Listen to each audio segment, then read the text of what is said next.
Hello?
Oh, hey, Mike, you there? Yes. How's it going? Oh, awesome. There you are. Oh, yeah. I see myself. I don't see you, though. Oh, there's Jake. Okay, good. Oh, see one more nerd coming in. What's up, Jake? How's it going, guys? Not too bad. Yeah, my camera doesn't work. It's weird. That sucks. Does it work like in other apps or something? Like use Skype or some shit? Yeah, I've used it before. Oh. You'd be the ominous voice of God here, just like that says. Yeah, I've used it with Skype before. Hmm.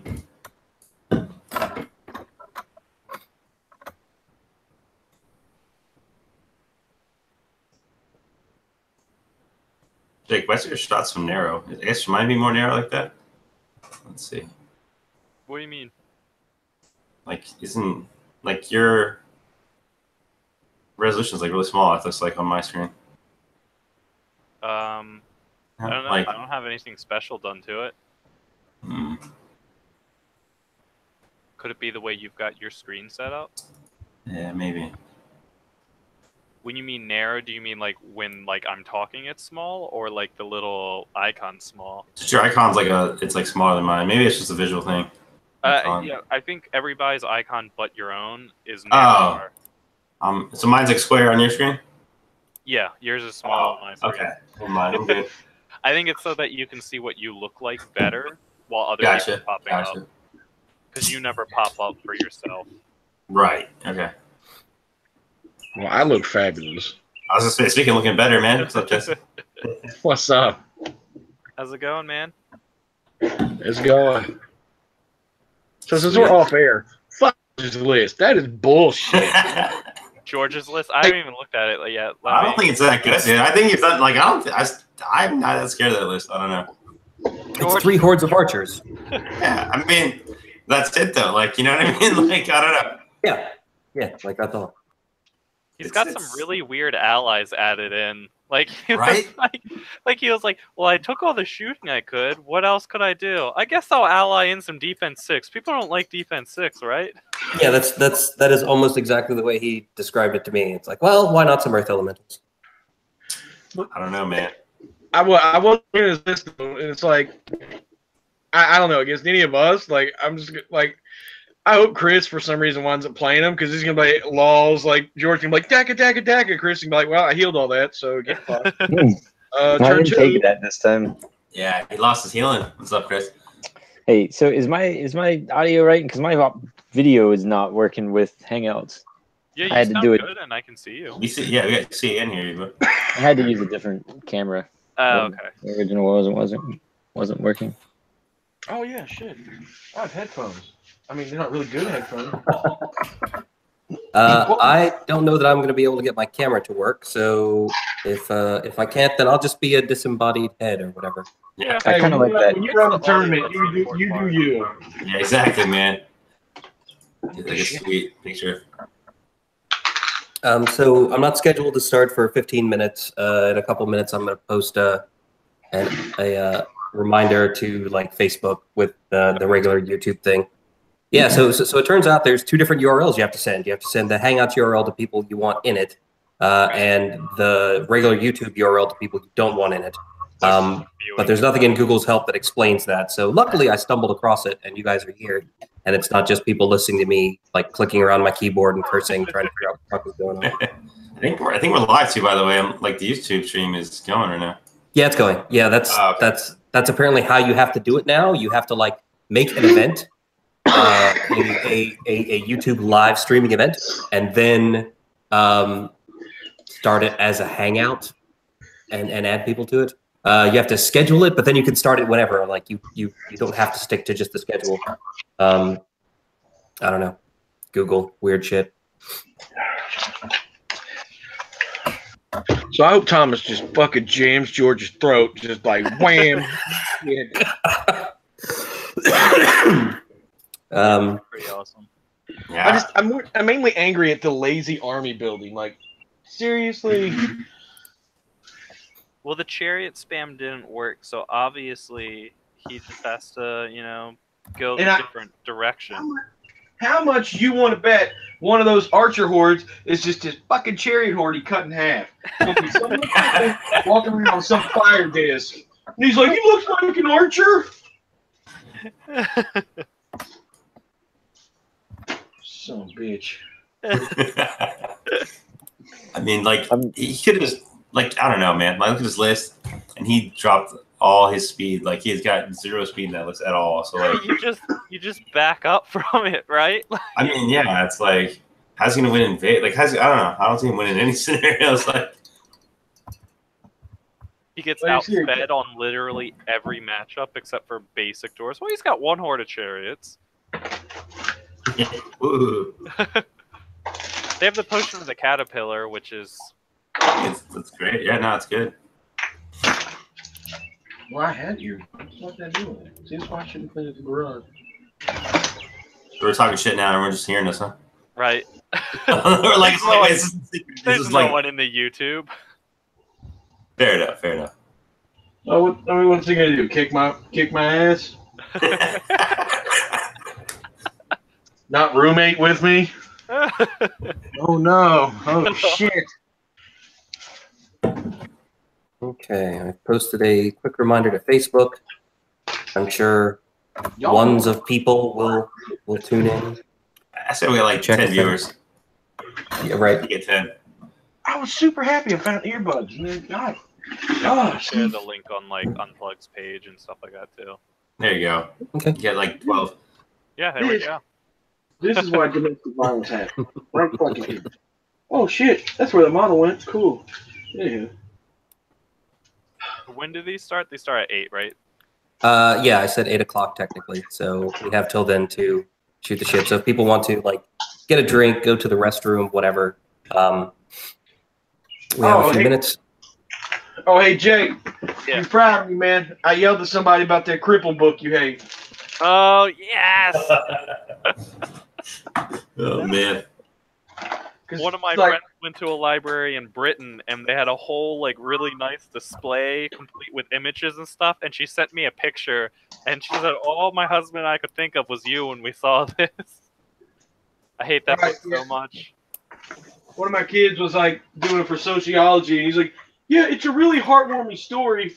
I was like, "What about how a crippled kid can interact with normal people? Like, what does that say about you? Like, so the crippled kid's just like weird, and we're like, ew, gross." Right. And then you made the kid feel bad. Yeah, I love it, man. I love it. Oh, they know better. Don't show up to Cornwell with dumb shit. The best to be able to stand up and argue your point. If not, you're going to walk away feeling stupid.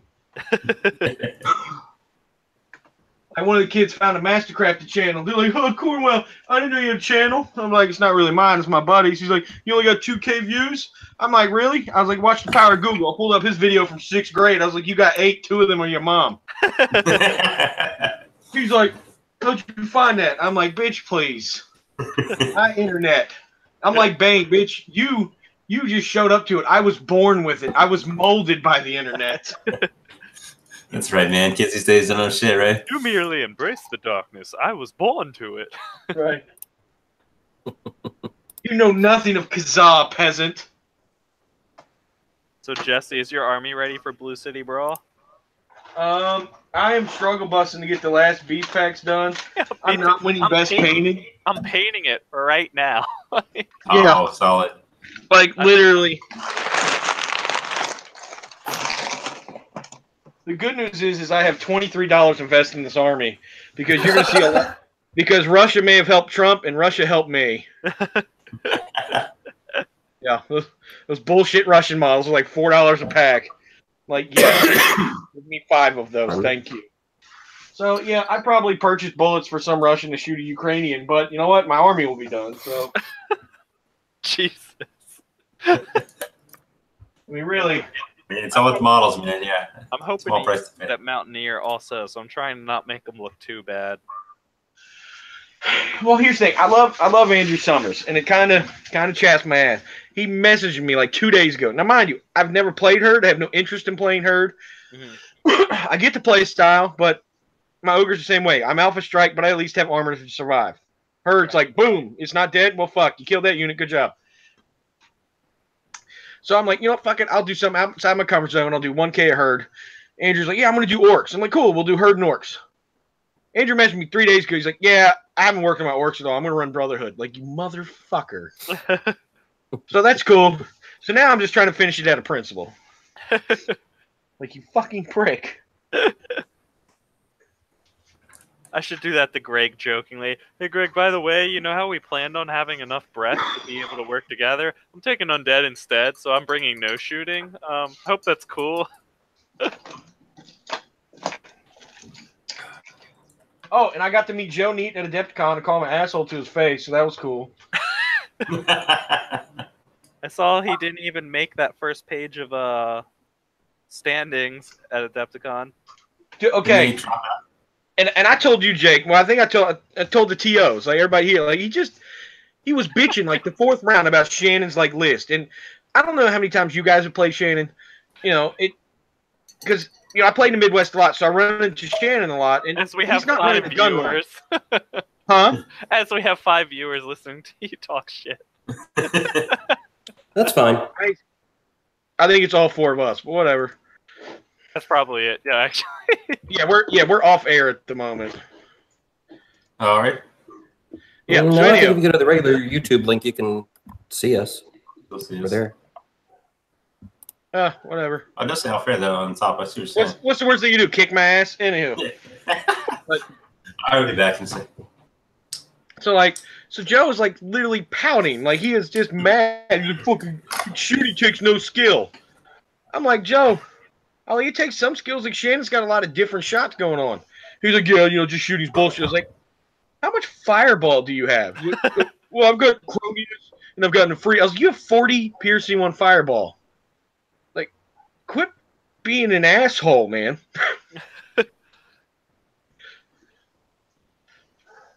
Plus, Shannon is an extremely good player who plays all over the place, and you're not going to catch him out. Like, I tied him with my revamped ogre list. Which is great. Like, straight up, right down the board tie. So, I feel good about what I did. Kyle's freaking out about Lone Wolf. He's like, dude, I'm like, I really don't give a shit about Lone Wolf. He's like, why not? I was like, I've got 2nd place in the Adepticon. I was like, my outer region's pretty much secure. I was like, unless I win Lone Wolf, I'm going to ride that 2nd place, hopefully all the way to Masters. Yep. Just, place mediocre at the rest of the events. As long as it's top 50% mediocre, you'll be solid. Well, I did fine at Siege. And like Joey messaged me, he's like, "Man, I'm kicking." He's like, "I'm beating you in standings." I'm like, Joey, I have 2 events. You have 4. You should be beating me. Joey said hi on the YouTube chat. Hi, Joey. Hey, somebody can see us. Good. Joey. Why am I old man? Like, if I get louder, you hear me better. Can you hear me? Jesus, I need to quit hanging around old people.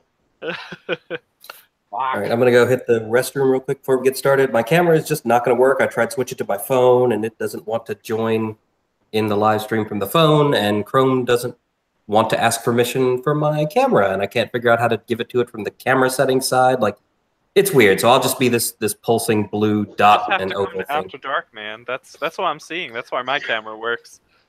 I guess so. Well, Jake, I just saw the cat walk in the room. You're not going to get beat by your woman, are you? She's not home, so I wholly expect her to walk in, glare, throw something at me for being on a recording session, and stomp out of the room. She's working late, so she's not going to be super... I told her like 4 times I was doing this tonight, but that doesn't mean she'll remember.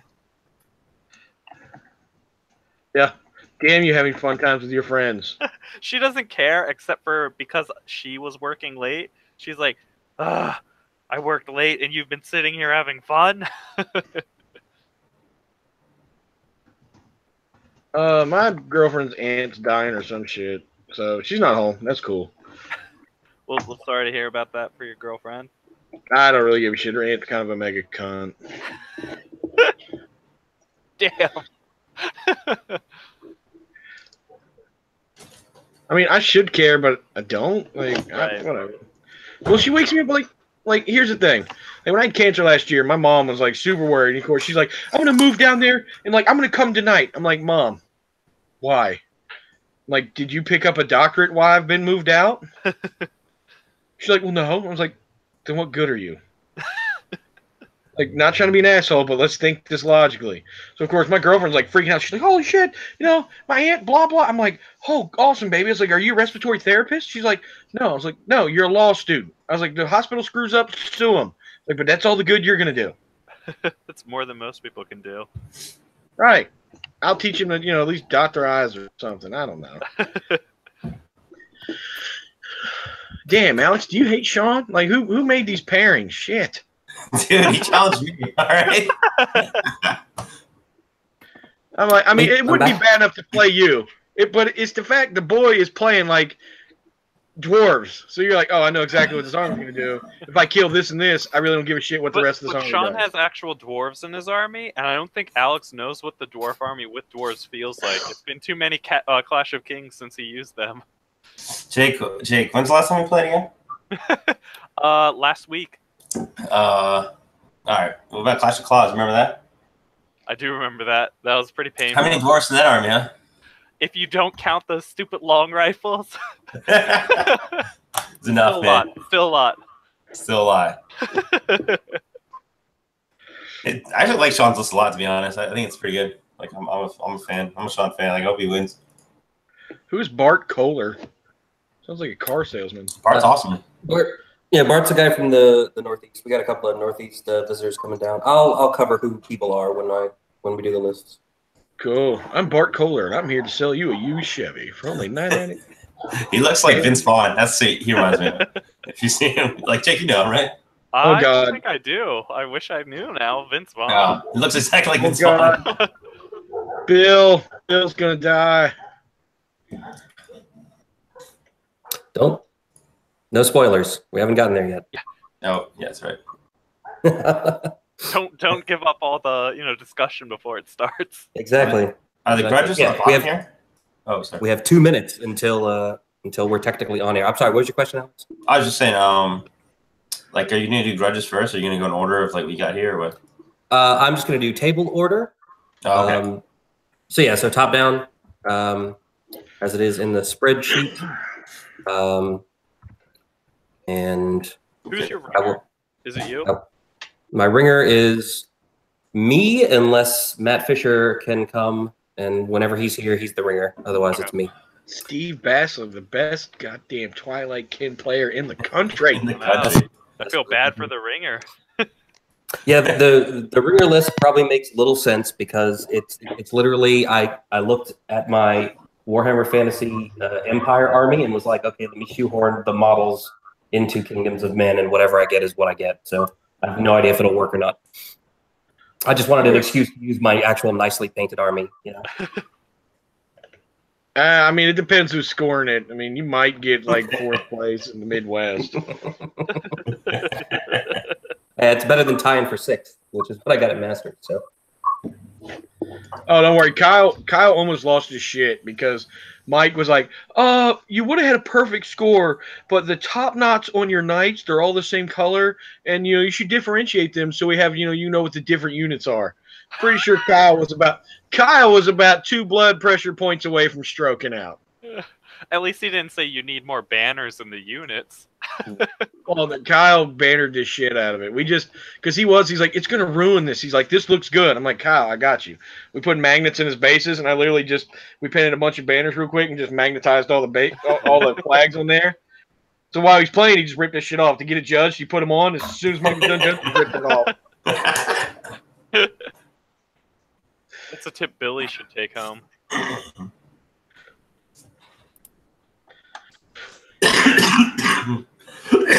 So the Abyssal Dwarf Decimator kit may be one of the worst kits I've ever put together. Yeah, it's up there with fuck that units. Or fuck that models. And the worst part is like I want to put together another regiment of them, and the only thing holding me back is I don't want to have to build another unit of these. It's not buying, it's not painting them. it's not even like me thinking, oh, maybe I can go with that. It's like, no, I don't know if it's worth putting them together. I gotta admit, the Empire of Dust has been not too bad. Like, once you figure out the trick to putting together the skeleton, it's easy. Their newer kits, I think, go together fine, but like these, like it was clear, like they designed the dwarf kit, and then like a year later, they're like, we should make Abyss of Dwarfs. Let's just make these weird things that go on top of the dwarves. Yeah, that'll work. Did they fit together? Ah, they're close enough. It was kind of like the skeleton archers for undead. Right. Like, they're like, yeah, we got skeletons. Skeleton kit's nice. And then it's like, shit, we need archers. Just kind of half cast these weird archer guys. It's the exact thing.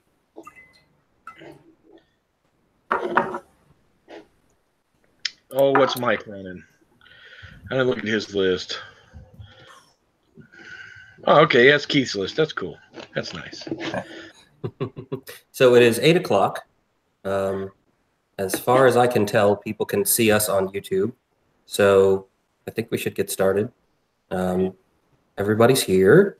So I'm the giant pulsating blue dot. My name is Mike Adkins, and I'm the tournament organizer of the Vanguard GT. And this is the first round pairing review for the 3 people who are watching or whatever. Hopefully, a couple more people join in. We have we're up to 6. Awesome. I think 5 of that is us. I don't know if it counts as us or not. Hopefully YouTube is recording this and we'll make it available for people after the fact. If not, then consider yourselves very lucky. Those of you who are witnessing this one-time live cast. So to introduce my distinguished panelists here, we have Chris Fisher, TO of the Mountaineer. We have Jake Hutton. Yep. Regional coordinator for the Mid-Atlantic region. We have the reigning U.S. Kings of War master, Alex Chavez. I'm never going to get tired of saying that. Right. And last, but certainly not least, we have minor internet celebrity and reigning U.S. Kings of War sportsman master, Jesse Cordwell. Yay.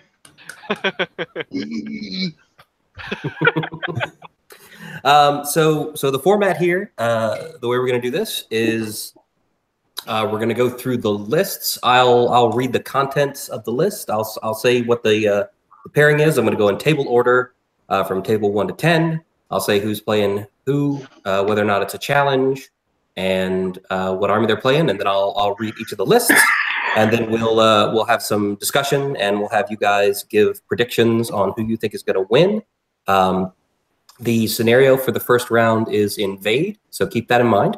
And I believe I sent you guys a spreadsheet. You can put your own predictions into it if you want to, or I can put them in because I do want to keep track of them. While this is just for entertainment purposes, and no one should take anything that we say personally, I am going to keep track of who gets the most right. Because I do actually have a little something for the person that gets the most right. Great. I printed out some things to give to folks who win their first round challenges, declaring them the lord of whatever realm of Mantica they have defended based on the themed table that they've defended. And I have a similar little item declaring whoever guesses the most pairings correctly as the Oracle. The Oracle for the Vanguard GT 2018. So that's what you guys are competing for. In the event of a tie in terms of wins and losses, we're going to do it fantasy football style, and I'm going to look at the actual points. So if somebody calls winners for small victories, and somebody else calls winners for big point victories, then they'll get the win there. And if you guys are if it's the two of you who are going to be at the tournament, I will give it to you then, and you can make use of it immediately. And if it's the 2 gentlemen who will be elsewhere, then I guess I'll give it to you guys at Mountaineer, which will be fine. Also, as a thank you to Jake and Jesse who aren't going to be there, I'll have a couple of turn counters for you guys, a couple of the tchotchke turn counters, which I'll give you guys at Mountaineer. I love trinkets. We all need more plastic shit. Oh my God, I am drowning in plastic shit over here. My hobby room is quiet right now because my 3D printer is not running for the first time since before Christmas. Like literally, it has been running almost constantly while I was at home or awake since December. And today I finally finished printing the last like stretch goal thing I had in mind for the tournament. And now it's just sitting there doing nothing. And I keep looking over like, should that be doing something, making noise? Nope. There's nothing. There's nothing to be done. So I think that means I'm like ready to run a tournament. Anyway, anybody want to throw anything out, ask any questions or anything before we get started? If not, we can proceed with the first pairing. Mike, give me edit access to the document so I can put my picks in. Please, I need it. Which one?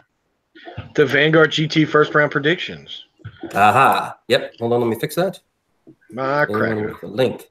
Anyone with a link can edit. Okay. You guys should be able to edit now.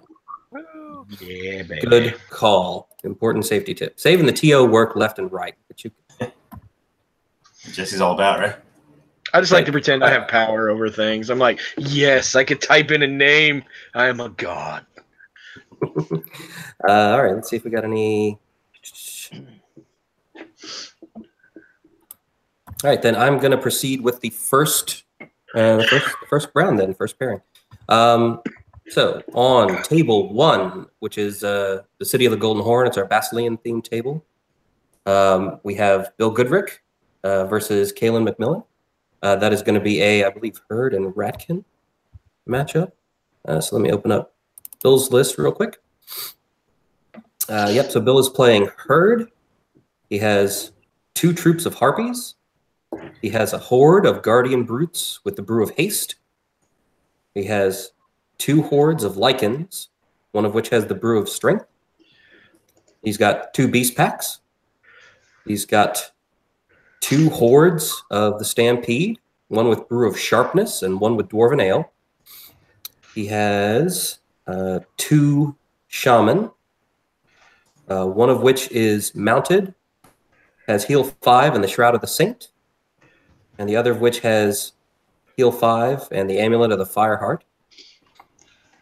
And he's got a Tribal Totem Bearer with nothing else. And now over to Kaylin's list. Kaylin is playing Ratkin with Ogre Allies. So he's got 2 hordes of shooters from his Ogre Allies. For Ratkin, he's got 2 regiments of Tunnel Slaves. He's got 2 hordes of shock troops, one of which has the Brew of Strength, and the other which has the Caterpillar Potion. He's got a weapon team with Storm of Lead to add Piercing 1. He's got 2 Death Engines, both with Vile Sorcery. He's got a Swarm Crier with the Loot. And he's got a Demon Spawn that flies. All right. The scenario is Invade. What do you guys think? So, it's one of the first pairing videos I think I've seen. I actually know the scenario ahead of time, which is a big deal, I think. And a lot of these matchups, I'll comment briefly on Bill's list. I actually played against this list last week with some practice, and it's really nasty. This list gave me a thrashing. So I think with Invade and given that Bill's playing a really aggressive list, I think he's got the advantage as far as list to list. Now, Kaylin's list is really different for a Ratkin list. So he's got that going for him. I think that like it's so unpredictable that I don't really know how you tackle an elite sort of Ratkin list like this. I mean, if he gets the right shooting lanes and maybe box him up in the middle, he could get the victory. But I do think Bill is going to have the advantage, both just coming to him and probably using the scenario and kind of working that in his favor. So, I think a good amount's going to depend on the terrain, since Bill really needs to utilize that Pathfinder and cover. Otherwise, Kaylin, I think, is just going to shoot him apart. Having played against Kaylin at Masters, though, Kaylin did a really good job of positioning his units in the ways he needed to make sure his most important stuff was still shooting, that his positioning was all good. And I don't know if Bill is going to be able to weather that much shooting. He does have a decent amount of heal, so I think if there's one turn of a whiff, then Kaylin's just going to evaporate underneath this just wave of herd rushing across him. But I think Kalen's got it only because I played against him at Masters. He can utilize his drops really well to block up those lanes, and he was very patient in his positioning. So you did mention the terrain, and I will say that we are using Epic Dwarf map packs. So in terms of the general number of pieces of terrain and types of terrain on the table, you guys know what those are. So you can keep that in mind. Not the penis map. I specifically did not pick the penis map. That is the top table in every one of my tournaments. It's always penis map. My favorite one because I'm a 5-year-old.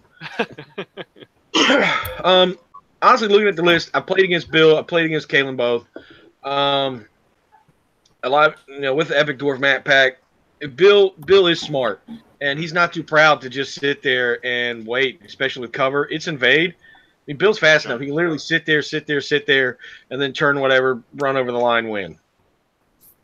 I mean, I can see Bill doing that, but at the same time, Kalen's also not an idiot. He's not just going to let Bill sit there and do that. Eventually, Bill's going to have to come out and deal with stuff, especially with Death Engines, Height 4. Mm-hmm. I mean, Daka, and nothing Bill has is, he's got Guardian Brutes. The herd's not meant to sit there and take shots. The herd's meant there to punch you in the mouth and hopefully kill the things that do shots. The one thing that I do think will work in Bill's favor is I don't think shooters are really that scary. If those were boomers, I think Bill would have a harder time. But the shooters, because they have reload, Bill can get out of those firing lanes or first cover. And so I don't see those shooters being nearly as much of a threat as if they were boomers or other Ratkin. Yeah, completely. I don't know that. The shooter's not the issue. It's the stupid lightning from the Death Engines. Oh, for sure. But I think the shooters are 500 points tied up in a 2,000-point game that Bill's not worried about. Whereas if it was boomers, it would be a problem. I don't understand the ogre shooters. I mean, maybe there's something there. But Rats have enough shooting to make up for that without having to get ogres. So I don't know. I'm gonna say Kalen just because. I know me. I've lost games. So I'm not going to sit here for 5 turns. Mm-hmm. All right, Chris, what do you think? I'm going to go with Bill. Looking at the 2 lists, I think if Kalen had the boomers, that I would be more worried for Bill, especially it being invade. The boomers would really help him move across the table and continue to put pressure. Kalen, for an elite Ratkin list, he's still got a lot of unit strength. I think he's got 19 to Bill's got a decent amount of 17. So it's really Bill took a lot of magic items on his units. Sharpness on the Stampede, and one of the Lycans has Brewer's Strength. He actually had more earlier, but he's doing this. I mean, he really wants to just hit a unit first, take it out, and if he can, he's gonna have a hard time with the shock troops doing that. But I don't know if he gets a double charge with Bill's speed, it's not inconceivable that it'll happen. Those shock troops will go pretty fast. The Stampede with +1 to hit puts them pretty close to breaking alone. Yeah, that's a lot.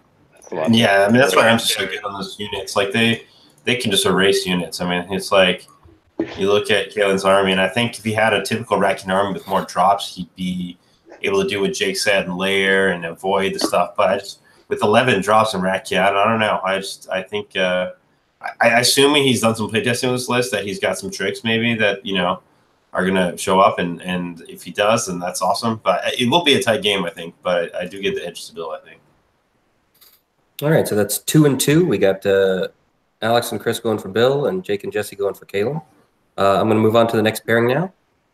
So this is going to be on table 2. This is our Vanguard themed Border Town table, and we have Mike Austin versus James Crawford. James is I think kind of a new player from the Northeast. And I think everybody knows Mike Austin. So Mike Austin is playing Elves, and this is his list. Elves, by the way, are the most popular army this year at Vanguard GT. 4 out of 19 players are playing elves. I am shocked. Right? This is the Mid-Atlantic. I mean, Right. No surprises here. So coming up, Mike Austin's list is a horde of kindred archers with the heart-seeking chant, which I think is in all 4 of the elf lists, I want to say. We'll see. 2 regiments of forest shamblers, a horde of Drakon riders with the caterpillar potion, 2 hordes of war chariots, 2 dragon breaths, an army standard bearer mounted with the diadem of dragonkind, an elven mage on a horse with Bane Chant and the Black Iron Crown, so we know what he's for. 2 noble war chariots, just as they come, and a Drakon Rider Lord with the Mace of Crushing. And then we need James Crawford's list. James is playing Undead. I think we have 2 or 3 Undead players, maybe just 2.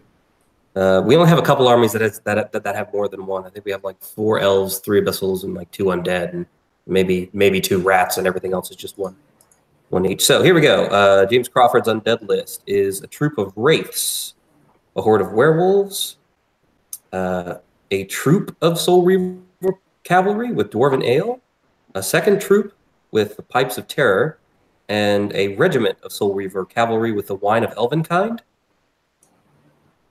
He's got 2 regiments of Revenant cavalry. He's got a Revenant King on Undead Worm, flying with the Mace of Crushing, and he has Lady Alona. so And that is a very cavalry-heavy yes, undead list. and Lady Right. Alona basically is Cav. Right, go for it. As a undead player, I can see what's trying to be done with this undead list, and I know James is a newer player, so there's just a couple of things here that I think could have been done slightly differently to do this a bit better. The Revenant Cav, I think, is better as troops rather than in regiments. Their troop nerve is a real bargain, whereas once you put them in the regiments, you're basically boosting their attacks. They hit on 4s, they're not going to kill things. And then Mace of Slashing, I mean, the Blade of Slashing is what you want on that Revenant King, not the Mace of Crushing, because he hits on 4s, so you want to reroll that miss rather than reroll the wound. That said, Mike has so much to do that can just pick apart this undead list that I think this is an ideal matchup for Mike. His elves just pick apart elite armies in general, and there's no heal on the undead list, minus Lady Alona's 3. So I got to give it to Mike. Okay. Alex, what do you think? Yeah, so I actually met James at Clash of Clans tournament, and I think that was his first tournament that he played, and he did pretty well. He had a weird comp, so it was kind of a different scenario. But having said that, he's got a tough battle here ahead of him.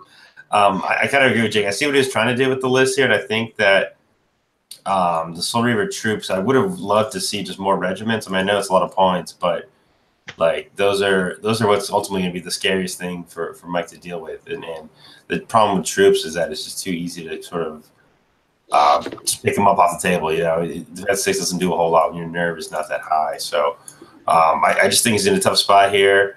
I think he'll still do well in the tournament. I think he was a good, solid player. Just good strategy, general strategy. So but I think this match is tough for him. So I give it to Mike. Okay. Chris, what do you think?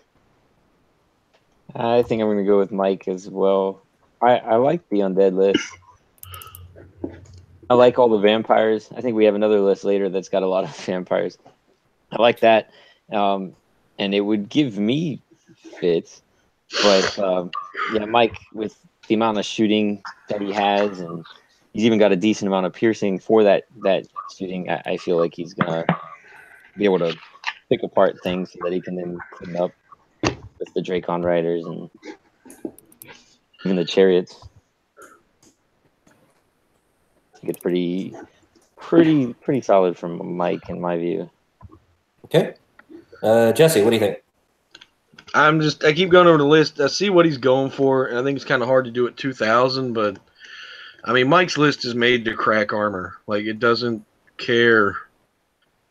And I'm looking at it, and it's like Jake said. 60 points you're paying for Revenant Cav. When those both, for a regiment, 60 more points. Then it's what 110 for a troop. 60 more points. You add more attacks. Really, you add 3 more nerve, but I would almost like to see that 120 points spent on the regiments of Cav, leave them at troops, and make another regiment of Soul Reaver Cav. But he'll be fast, but I think it's not going to be fast enough. Mike's going to pick him apart. He's going to shoot the Soul Reaver Cav first, probably werewolves. Not going to worry about the wraiths. And then by the time the Revenant Cav hits, he has to survive one attack. After that, you take away the Thunderous. It's like, that's cute. Lady Alona, all Mike has to do is ignore it and not because she doesn't score. Right. So I'm gonna have to give this one to Mike, as much as it pains me. I hope you win, James. Just to tell Mike to suck it. But I'm gonna have to pick Mike for this. All right. So that is everybody from Mike on this one. So we will move on to the next one. Table number 3, which is our Edge of the Abyssal themed table. We have our first challenge, and we have Chris Fisher versus Scott Flowers. So this is going to be a nice Basilean versus Forces of the Abyss matchup. So Chris's list with Basileans, he has 3 regiments of Paladin Foot Guard, and he's exchanged the shields for 2-handed weapons. So it lowers their defense to 4 and gives them crushing strength 1. He's got a horde of Elohi with fire oil. What a great item. Comes in handy so often. He's got that was sarcasm, but he's got since you guys can't see my face, right? Like you don't get the full context. I think I had that on one of my units for a year, and it came in handy once. So anyway, he's got 2 regiments of Paladin Knights, one with the Potion of the Caterpillar and the Mace of Crushing. He's got an Abyss mounted on a Panther, which ups her speed to 10. And she also has the Blade of Slashing. He has Naias Salustus, which is a large cav hero. He has an Elohi and a Phoenix, and a troop of the new Gur Panthers, I think. And he has the Holy Lancer formation, which would be why you have Naias Salustus. And if I'm remembering correctly, that gives your Paladin Knights elite. Is that correct? Yeah. It gives it just affects the Knights, but it gives them elite. Yeah. Mm-hmm. And I think Naias is actually a pretty solid character. So over to Scott Flowers' list. He has 3 regiments of Fleshlings for a nice cheap meat shield. He's got 2 troops of Gargoyles. He's got a horde of Tortured Souls with the Brew of Haste. He's got 2 troops of Hellhounds, which are just awesome for their price. He's got an Abyssal Harbinger with the Banner of the Griffin. He's got an Efreet with the Heart-Seeking Chant. He has 2 Archfiends. Both have wings. One has a Blade of Slashing, and the other has the Potion of Caterpillar. And he has Cronius. We'll let Chris go last, since he's playing. Great. All right, I'll tackle this one. So I know Chris's list here. I like Chris's list a lot. The formation is really strong, I think, and the new unit of Gur Panthers I really like because they're not quite chapped, but they hit, I think, pretty damn hard. They're kind of like, I look at them like a kind of like the Hounds from Vanguard, which is a little bit more hitty, and if you ignore them, I think they're really going to punish you. So I think Chris's list plays pretty good angles on you. It can definitely bring it to you. I think the Phoenix, personally, I'm not a fan of the Phoenix in the style list. I'm sure he's got plenty of uses for it. I think I would have rather seen his like caster spam come out with the Martyr's Prayer and backing up some healing. I think this is potentially a little vulnerable to some shooting. But when Phoenix was healing for Martyr's Prayer was cool. Peasant. Right. I mean, he's the one who's all about the murder spray. I'm surprised he went back to the roots, I guess. Maybe I made it cool. right. So I'm looking at Scott's list, and I see a lot of Fireball that it's going to be tough to get rid of, I think. So very little scoring, though. Yeah, I mean that is true. It's a lot of speed on both sides of this equation. I think it's going to come down to who can get the right angles and make it work. I think it's going to be a very, very tactical game. I think Chris's biggest enemy is the clock in this one. So I think if Chris can beat the clock, he can probably get the win. But if not, I think Scott will take it. I think I'm going to end up picking Chris just because he's looking coming up pretty hot off the Masters. So I think you did pretty well. So I think you have more experience in the situation. But honestly, I could call this one a draw either way. I think it'd be really, really close. So I'll jump in. I think the Paladin foot guards, if they didn't give up their weapon, their shields for 2-minute weapons, I think he can weather the Fireball a little bit. But I think that defense 4 is going to hurt in this matchup specifically. Just because Fireball does, I mean, it likes to see defense 4. And I know Scott gave you a really good run for your money at the last event you guys played, and I think his list right now has the tools to deal with yours, Chris. So I hope you can pull it out, because I think you've been doing really well with the Basilio. But I'm going to vote for Scott, the new guy, to dethrone the king from Kings of Baltimore. All right. So Chris, what are your thoughts? So this challenge is actually it's a rematch from the last game, the final game of Kings of Baltimore. And I mean, I guess some of you might have seen the end of that game where it looked a lot better for me, but the first 5 turns of the game, it was just Scott kicking my ass all over the board. He turn 2, I think he had both Arc Fiends in the rear of my entire army, just looking at everything, and I had nothing to stop them. I know how I pulled it off. It was basically, I lived long enough for him to snake eyes my Elohi horde on the next to last turn, and then they flew across the board and scored enough points from the objective. That's basically it. He really caught me off guard, and so I think this is going to be a lot of fun. I'm going to pick Scott against me because damn it, Chris, you're doing this wrong. No, I think he wants some revenge. I mean, that's why this challenge happened, and I think he's a little bit more motivated, and also some of my army, I'm playing a little bit out of my comfort zone. I've never even played with the Paladin Foot Guard without Defense 5. Never tried that. That was just a recommendation from Tom Annis down in Texas. He suggested I try that with this list. I was like, I'll try it out in a practice game, and then a practice game never happened. And Mike's saying, "Hey, where's your list?" I was like, "Oh crap, here it is." So we'll see what happens. You're not selling. Can I change my vote real quick? It's gonna be really funny if we get to the end of all this, and Chris gets more right than everybody else because he bet against himself. Yeah. I think I might have to launch some sort of ethics investigation at that point to determine whether a game was thrown or anything. We might have to live stream your game, Chris, just so I can review it later to make sure you weren't flipping dice rolls. I will have the camera if I can get it figured out. So we can do some live streams. We'll have to try to live stream something Friday night to get iron out the kinks. Yeah. All right, so that's a split then. We got Alex and Jesse for Chris, and Chris and Jake for Scott. Yeah, like I said, I threw Chris on the list already. Just looking at Chris's stuff. I got faith in you, Chris, even though you don't.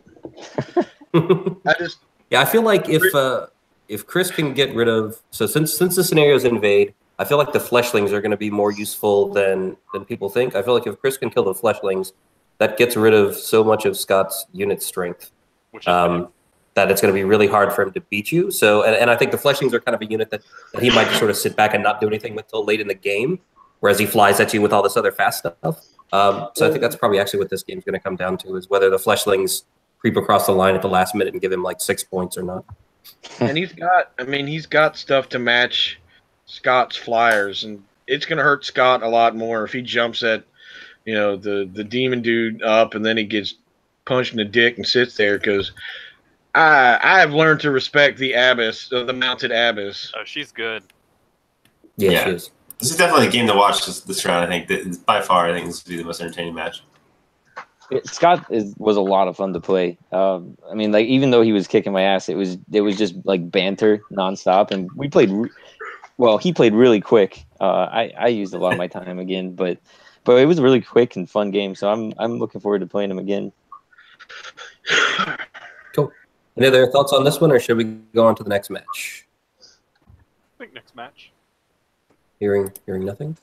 All right. Next match is also a challenge. It is the Battle of the Rays. It is Ray on Ray violence. It's hot Ray on Ray action. It is Ray Shields versus Ray Violence. So this is going to be Rats versus Undead on table 4, which is Ophidia. It's our undead themed table. So awesome. These are Canadian rats invading the undead homeland here.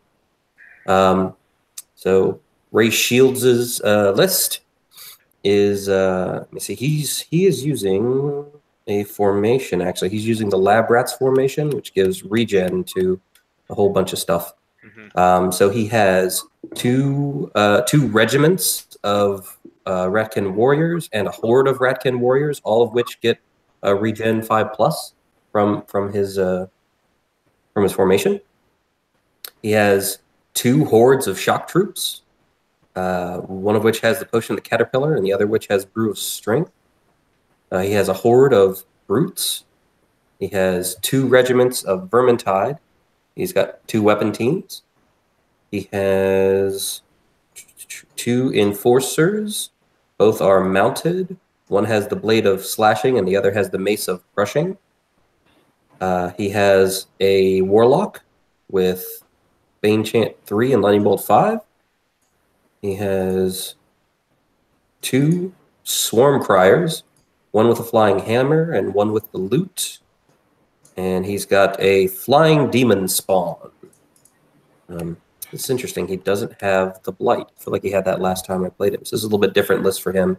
A little bit more of a themed list. Mm-hmm. So that's interesting. So, and then Ray Wyant's list is I think one that everybody took note of already when they were looking through the lists. So he's got a regiment of Soul Reaver infantry. This list sucks. Blood. Blood. Right? So he's got a regiment of Soul Reaver infantry with the brew of courage. He has a regiment of wraiths with the brew of haste. He has 2 regiments of Soul Reaver cavalry, one of which has wine of elvenkind, and the other has the chalice of wrath. He's got a vampire lord mounted with the staying stone. He's got a vampire on undead dragon with the blade of slashing, and he has Lady Ilona. This is a really nasty undead list. It definitely hits hard. Yeah, it definitely hits hard. Yeah, no, I think I don't know. It's a tough one. What do you guys think? I'll jump in real quick. Sorry. I'm gonna have to go for my boy O Canada. Cause I mean, I know I've never got to play Ray Wyatt. He's not dumb. His super short scare me. Jesus. I mean, I can't pull that off. My legs just look like 2 just pasty hams. I have beautiful calves though. For a large man, I don't skip leg day. But then again, every time I get up, chair, it's leg day. But Ray Shields, I was looking at his Ratkinist earlier. Ray Wyatt, unless I mathed it out wrong, dude's only got like 9 unit strength. That sounds about right. Yeah, that does look about right.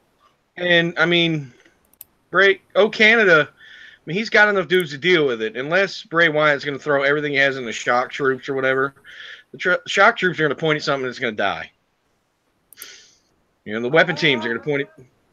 I don't know. Shock troops, unless if it's the Brew Strength one, Bane Chanted, it won't kill the Soul Reaver Cav Regiment in one go. Soul Reaver Cav don't need that many wounds to go away. And if they're wavered, they're definitely dead. But the Chalice of Wrath unit has Fury. Ah, true. But that doesn't work on shooting, though. If he gets shot up with the weapons teams. Yeah, but the weapons teams have no piercing. They're not going to peel off a unit. I might go my boy O'Canada on this one. All right. So if Ray Wyatt doesn't come like dressed as a vampire, I'm gonna be pretty disappointed. I'm not gonna lie. Like this is an amazing list. For so many reasons, it's phenomenal. Is it a good list? I don't know. It could depend on the situation. Ray Shields is I think one of our obviously he's a teammate, fellow aristocrat, and I think he's probably our most improved player on our scene from last year. He came out of nowhere, I mean, somewhere I think in the middle of the year, and then now he's placing top 10 in tournaments when he goes in, like almost guaranteed. So I think that Ray's it's like the dark horse. Yeah, like our absolute dark horse. Exactly. So I mean, he was I think barely hair off of making the master team this year. And for those who don't have it memorized, the Lab Rats formation is Warriors Horde, 2 Warrior Regiment, 1 Enforcer. Each unit in this formation is granted the Region 5 special rule. Yeah, okay. So that's good. I mean, I think Ray's List has the tools to beat Ray's List, but I gotta go with the teammate here. I'm gonna go Ray Shields all the way here. I think he's gonna take it. So I'm gonna bounce on the other side. I'm gonna actually say that this is an ideal matchup for the vampire list, only because there isn't enough shooting, I think, to stop anything. And once these vampires get into combat, I don't think there's anything in Ray's list that'll slow them down. Some stuff's going to pop in one go. Some of the stuff might take a double charge. And I think Ray Shields is going to need a little bit of luck on those counter charges to remove stuff fast enough. Whereas Ray Wyatt just gets to push his stuff in. He outspeeds. And I think this is a good matchup for a very quirky list, so I'm going to give it to the vampires. See, what are your picks so far? Jesus, I'm just saying for our region head, you sure are just picking out of region people. Listen, you pick Kalen.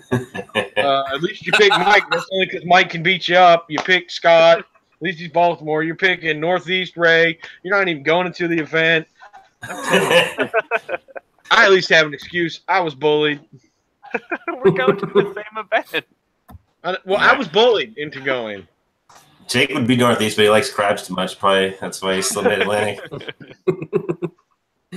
right, Chris, what do you think about this matchup? He does well. He plays in Mid-Atlantic. He's like, I swear I'm good at the game. I like Ray's list a lot. We were talking a little bit about Ray Wyatt. I like Ray Wyatt's list, the vampires, a lot. We were talking about it a couple weeks ago, and it sounds awesome. But I kind of think opposite of you, Dick. I kind of think like this rat list is maybe what Ray Wyatt doesn't want to see. Can we call him by something else?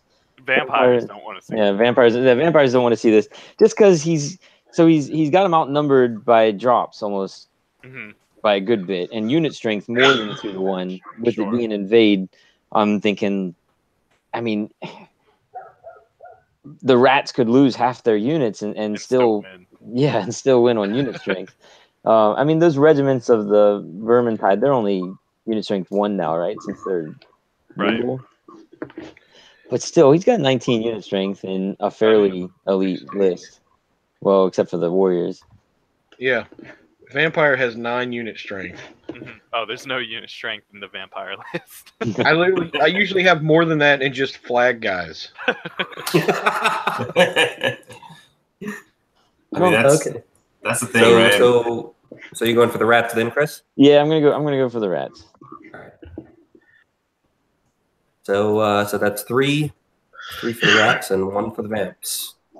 Yeah, this will be an interesting match to watch. Like either the vampires will like make an iron curtain, midway across the table and charge across and keep the rats from getting there, or like the brown carpet is just going to inch its way across the line with like 20 unit strength and win in the last couple turns. I don't know. And both very good players, so I don't think it'll be stupid mistakes that'll win the game.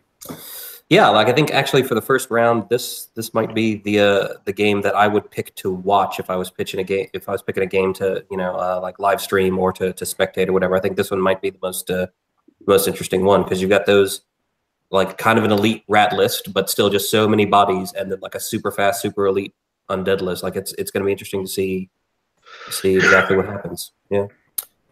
So let's move on to the next matchup. We have table 5, which is our I think Cracked Lands kind of wasteland themed table. We have Steven Bassler versus the Ringer list, which will either be played by me or Matt Fisher, depending on whether he's available or not for that round. Which would be nice, because if he's not available, that means I finally get to play Steve. I've been trying to play Steve for like a year. I think he's got like 30 children or something like that, so he doesn't get out of the house very often. Damn, get it, son. Talk about a rear charge. Shit. So Steve's playing Twilight Kin. He's playing Twilight Kin, and he has a horde of crossbowmen with the heart-seeking chant, just like all elves. He's got 2 regiments of Reaper Guard. He has 3 troops of gargoyles. He has 2 hordes of Dark Scythe chariots, one with the Potion of the Caterpillar and one with Blessing of the Gods. He's got a Dark Lord on a black dragon. He has 2 army standard bearers, both mounted. One has the lute and the other has the diadem. And he has Basusu the Vile. Yay. This just looks like a fun list. Yep. And then the Ringer list is just a Kings of Men list I threw together to use models that I had that I thought might be fun. So we've got a horde of heavy pike block with Brew of Courage. We have a troop of crossbowmen. We have 2 regiments of knights, one with Potion of the Caterpillar and one with Brew of Strength. We have a horde of charioteers with the Brew of Haste. We have a cannon. We have a unit of siege artillery.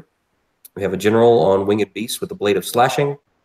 We have an army standard bearer with the Banner of the Griffin. We have a wizard with a fireball replaced with Lightning Bolt 3 and Lightning Bolt 3 purchased. And the Black Iron Crown, which if I did my math right should mean that's Lightning Bolt 7. And then 2 Beasts of War, both with light ballistas. Wait, with the wizard, you replaced Fireball with Lightning Bolt and purchased Lightning Bolt? Yeah, that's how it works. They add. So you can drop for free. You can replace Fireball 6 with Lightning Bolt 3 for free. I didn't know that. And then you can pay 25 points to add another 3 to make it Lightning Bolt 6. Damn, I did not know that.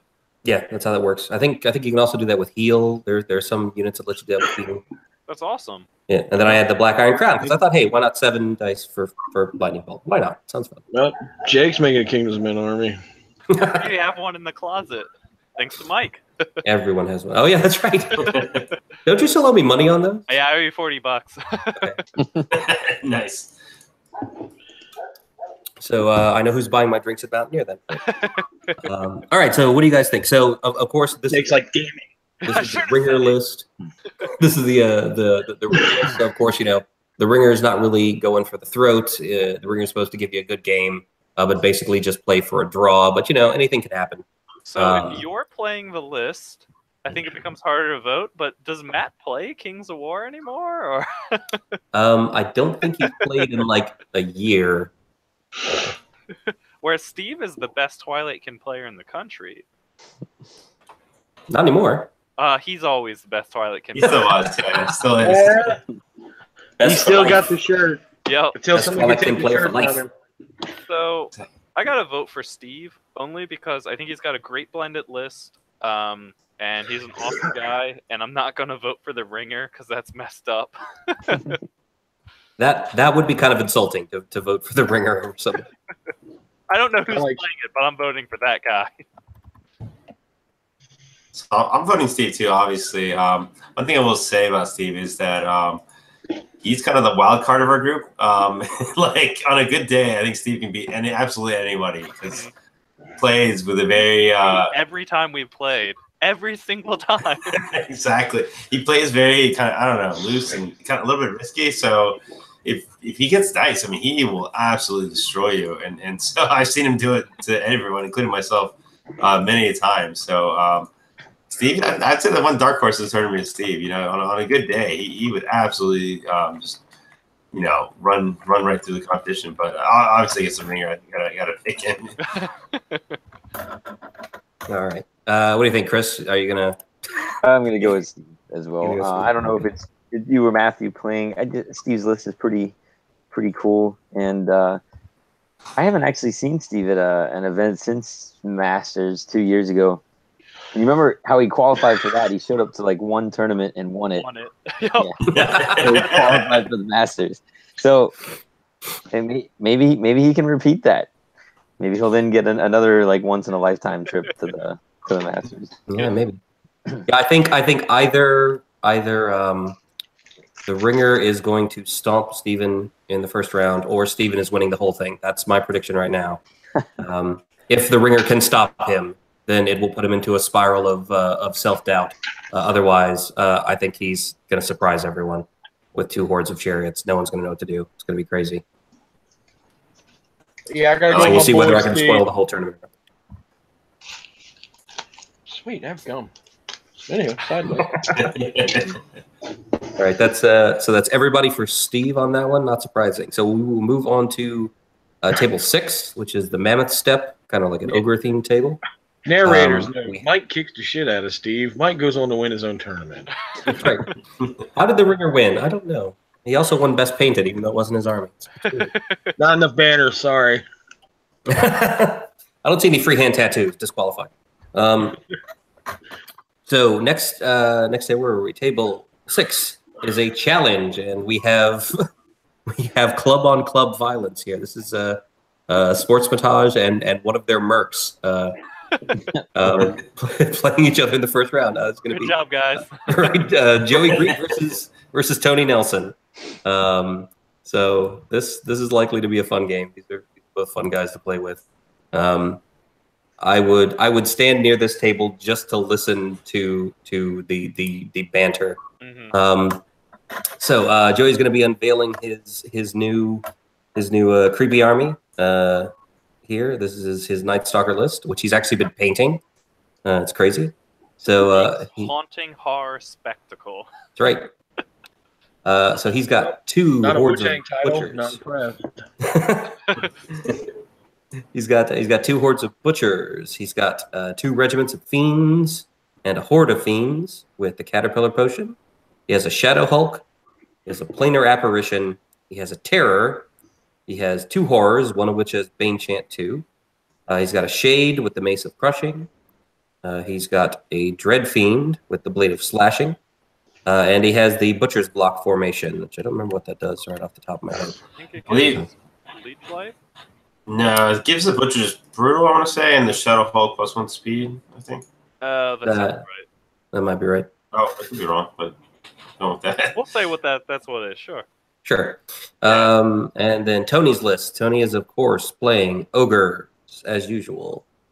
He has a horde of siege breakers with the brew of haste to give a big old movement 6. He's got a horde of shooters with blessing of the gods. He's got 2 hordes of boomers, one of which has the chant of hate, and the other has the heart-seeking chant. So a whole lot of chanting there from the boomers. He has a troop of red goblin scouts. He's got a horde of chariots with the brew of sharpness. He has a captain mounted on a chariot with a heavy crossbow and piercing arrows. He has an army standard bearer with the loot of insatiable darkness. He has a boomer sergeant with the inspiring talisman. And he has 2 red goblin bigots, both mounted, and one has the diadem of dragonkind. So, what do we think here? I'm going to vote for Joey, because I think the ogre list has a lot of points invested in shooting that is going to be stealthied. And I think Joey, as long as he can figure out what to do with the ogre chariot horde, because they're going to hurt a lot. I think if he can figure out what to do with them, the rest of the stuff Joey should be able to handle. I would like to see more units in Joey's list, because he has a lot invested in characters and monsters, but I think that's also sort of the Night Stalker, like, just syndrome in general. Because they have I feel like that's kind of what, like, Night Stalkers, you take them because you want to feel lots of spooky monsters. And right. Yeah, you kind of... end up maxing out those slots. All right, what do you think, Alex? Yeah, so I like Joey's list. I think the Butcher's block formation is really good. Butchers are just a good unit in general, I think. I look at the matchup, and the main thing I noticed is kind of like the speed difference. I think like the Siege Breakers being speed 5 is a big deal here. And the fact that he's got lots of fiends. Yeah, speed 6. Oh, okay. I'm good. Yeah. Okay, so all right, so well, I mean, he still has like I think more speed 8 and just in general, like he's got the couple flying threats that he can throw in the way that I think Tony's list will kind of struggle to deal with. I think like it will come down to I think complete tactical play. I think whoever can figure it out. And Tony's been playing ogres for a while, and I know Joey's pretty new to Night Stalker, so I don't know if that'll play a factor or not.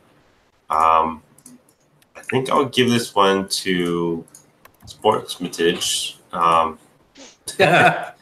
Yeah, no, it's a tough one. Can I say draw here or like what? Nope, you got to pick a winner. Got to pick a winner. Okay, I'll give it to Tony. Why not? I think Tony's got this. I think going with his experience with the ogres. All right. I'm looking. I play against Night Stalkers a lot. My buddy Payne plays them. So it's like I play ogres and I play against Night Stalkers a lot. In my opinion, I mean, I'm not one to tell Tony how to play ogres. He's the godfather of ogres, but I don't know. He's got too much shooting, at least in this matchup. And I see what Joey's going for. He's going to have his butchers. His fiends probably take one flank. His butchers are just going to stroll down the other. He's going to have his horrors surging them where we don't want them to be. The terror's going to be shambling. So that little block's going to go down one side. Everybody else can go down the other. And the ogres aren't going to know what to hit first. Now, chariots, when they hit something, it's going to go away. Mm-hmm. They're hitting twos also, which is nuts. Mm-hmm. I don't know. I'm gonna give it to Joey, but it's gonna be ugly because they're about even match for even unit strength as well. I think Tony's got 19, Joey's got 17 or something, and I don't know how much experience Tony has with the chariots. That could be a big deal. I'm gonna give this one to Joey, but barely. All right. What do you think, Chris? Well, like everyone said, I think it's going to be a close matchup. Tony's got experience on his side with his list, that is, since Joey's really just starting with the Night Stalkers. But as everyone kind of commented on, he's got a lot of shooting that's going to be affected by that stealthy. And the chariots are scary, but Joey's got like a lot of little things he can throw into the chariots till he's ready to deal with them. I mean, he's got 2 horrors. I don't think he wants to have 2 horrors. I think maybe it's something to do with his models that he had ready or something. He can really throw. He can throw a horror in. He's got a shade. I don't know. I didn't do the math fast enough. I don't know if the terror can reliably survive against them. Maybe in the woods. I mean. Ensnare helps, but they're hitting on 2's base, so right. So in the woods, they'd hit on 4s, which still isn't great. Yeah, it's still 12 hits and 10 wounds. So in the woods they can handle it, but out of the woods, I don't think Ensnare's enough. But he's got a lot of other things that are more disposable. So I'm gonna go with Joey, mostly because of his defense against the shooting. So that's 1 for Tony and 3 for Joey. All right. We will move on to table number 7. Table number 7 is Abercar. That's our dwarf-themed table. And we have a challenge match. We have Sean Moore challenging Alex Chavez. So this will be interesting. Alex is playing, for those of you who haven't checked the website, he is not playing dwarves. He is in fact playing abyssals this time. So this will be very interesting to see how he does, kind of out of his element a little bit here. So Alex's army is 1 troop of gargoyles, 1 horde of lower abyssals, with Shields Exchange for two-handed weapons and the Healing Brew. He's got 2 regiments of Succubi. He has a horde of Molochs with the Brew of Courage. Boy, will they need it. He's got 2. Don't smell like it yet. Actually, I think you must have already drank the Brew of Courage to put Molochs in your list. I think. I'm gonna prove it to you, man. Molochs are great. It's gonna be zombie trolls all over.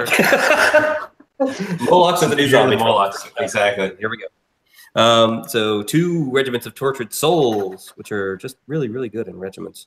An Abyssal Harbinger with the Loot, and a Freet with the Boots of Levitation. A Well of Souls, a Flying Archfiend with Blade of Slashing. That's as the you list. do. As one does. And then over to Sean Moore's list, playing dwarves with actual dwarves. So he's got 2 regiments of Bulwarkers, a horde of Ironclad, 2 troops of Rangers, 2 regiments of Brock Riders, 1 with the Caterpillar. He's got 2 Army Standard Bearers, 1 with the Banner of the Griffin and 1 with the Loot. He's got a King with Wings, and he's got 2 Steel Behemoths. We'll let Alex go last. Thanks, sir. I'm going which Sean. one of you would like I to be love the you, first Sean. to tell? Okay, that answers that question. I was about to say, who would like to be the first to tell Alex that he's going to lose this match? That was what I was saying. Nope, Sean, you got this. I got faith in you. It's the year of the dwarf. Okay, suck it, Alex. I got Sean. I'm gonna be the one that takes against the grain. I got you. Do it, Sean. Do it for the Gipper. Really, really like Sean's list a lot, and I really don't like Alex's list. Alex's list isn't bad. It's blended. It's got some interesting uses. I love the Succubi. I think they're amazing. The Molochs, I think, are shit.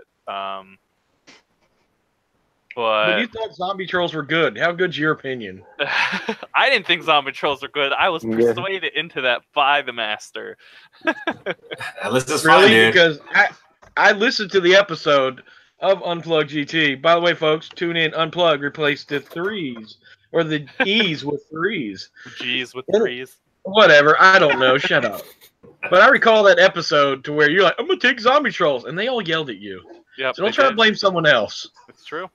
But I like Sean's list. It's got some nice blended stuff. I think the Steel Behemoths are amazing in it. And I think Alex's list is actually pretty slow. I mean, you've got a couple of flyers in it and some breath, but none of your flyers, I think, are alpha enough to scare Sean. So I'm going to go Sean. Mostly because I think this is the moment where Alex is like, I already won the Masters, and he shows up drunk to round 1 at like 8 a.m. And yeah, it's possible. All right, Chris, what do you think? I'm gonna start by saying my pick, which is Sean. Yeah, baby, get it, Sean. Gonna be a sweep. I like Sean's list quite a bit. I'm interested to see the Bulwarkers and regiments like he's been talking about. Same. I didn't realize that their points 150 points. That's really not bad. That's kind of like like Palace Guard or Foot Guard, things like that. But it's got that better defense to the front. They still have the Headstrong, which I really like. So I like them in regiments, and he doesn't have a lot that's. I really like the Steel Behemoths against Alex. Damn. That breath weapon, most everything Alex has is defense 4, I believe, or 3. I hope Sean kicks his ass, and then Alex is like, man, fucking goddamn, this stupid fucking dwarven war machines. The Steel Behemoths are broke. Nerf them. Right. No, I like Sean's list a lot. I'm sorry. If you're done, Chris. Well, I wanted to say one other thing. I guess the number one reason I'm going to pick Sean over you, though, is because I thought you were taking orcs. So you disappointed me with that. Then I saw the Abyssals, and I was like, "Oh, great! He's going to take Kevin's Mountaineer list and play with 1995." But no, you've got a full list here. This is 2,000 points. I don't understand. So I'm picking Sean. That would have been amazing if he did 1995. That would have got my vote. So yeah, I basically wanted to pick the list that was the least expected, I think, from myself. And You're I playing wanted on to hard change mode. the pace. Yeah, so it's I don't know. I always kind of play hard mode. Orcs will be seen in the future. That's something I'm working on in the pipeline. Just like you said with the Empire of Dust after the Master. Right. I've actually got some orcs. Chris has seen me get some. Actually, put them together. I got them stored away somewhere here. But like for this tournament, I think I'm coming with a different list. I think it's fun. Sean's list is good. I will say, like as a dwarf player, looking at his list, I really like Bulwarker's regiments. I think that's a super tough unit for the points, and you kind of need it when you invest so much in steel behemoths. So like I think that the way he's built the list out is really efficient and still carries that nasty threat that the behemoths carry in this sort of environment. So I mean, I think I'm gonna vote Sean as well, man. I'm gonna go make a sweep here and just go Sean, because I mean that list is awesome, and I think it's got tools to beat me. I think you just gotta watch for a few tricks that I have and play tight game. I hope his Rangers dick punch you off the board. Fuck you, Rangers. Rangers hurt me. I mean, the Rangers will definitely kill the gargoyles easily. The shitty Molochs. They'll probably kill one of those Ifrits. I mean, the Will of Souls is cool on paper, but I really feel like everything you have here is not fast enough and is going to get one-shotted off the board, and you're not going to get a chance to use the well to bring anything back. I don't know. Best of luck to you. It's interesting. It'll be fun to see how it turns out. But I think you don't quite have enough speed and punch. I think regiments of Tortured Souls are great for screening and getting in the flanks, but I think you're going to find the Molochs and the Succubi a little slow and not quite able to get where you need them to be. And I think if you had maybe some more gargoyles to screen them all with or something, maybe you can make them work. I don't know. I think you're definitely playing on hard mode here. So respect for bringing a soft list to your first tournament post winning the Masters.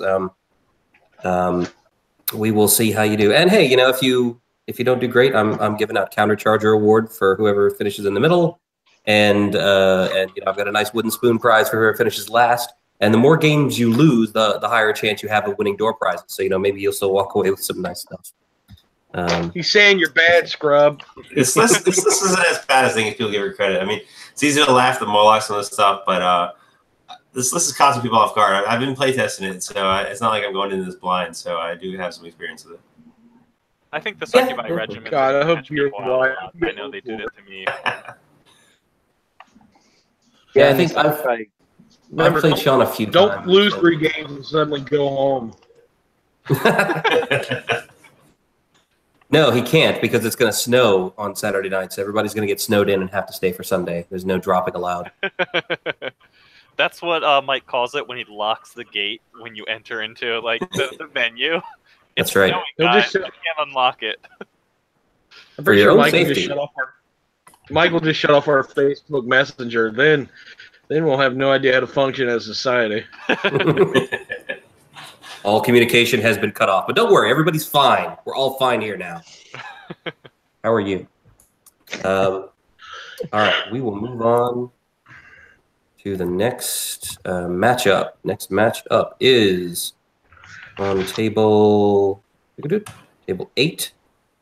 We have table 8 is the Artivician Plain, so it's kind of like an orc-themed grassland table.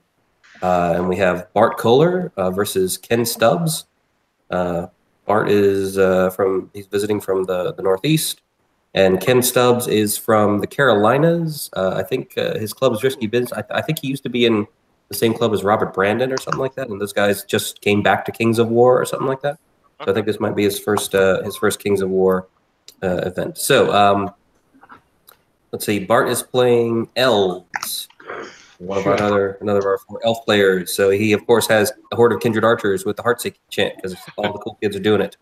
He has 3 regiments of Palace Guard, 1 with Healing Brew, 1 with Staying Stone, and 1 naked. He has Kindred Tall Spears, a horde of Kindred Tall Spears with the Brew of Strength. He's got a horde of Drakon Riders with the Caterpillar. He has a mounted mage with Bane Chant and the Black Iron Crown, so we know what he's for. He's got 2 Noble War Chariots, once again, because all the cool kids are doing it. He's got a Drakon Rider Lord, and he has the Green Lady, and he has the Honor Guard of the Green Lady formation. That's probably why he has those Tall Spears. Which gives them regen. Regen on the Palace Guard and the Tall Spears. Yeah. Only 2 regiments of the Palace Guard get regen, right? Right. I assume the one with the items, right? So one would assume. Yeah. Yeah. All right. And then Ken's list. Ken is our 3rd, I think, Abyssal player. So he has 2 hordes of lower Abyssals. Both have the shields exchange for 2-handed weapons. One of them has Blessing of the Gods, and the other has the Crystal Pendant of Retribution, which you don't see all that often.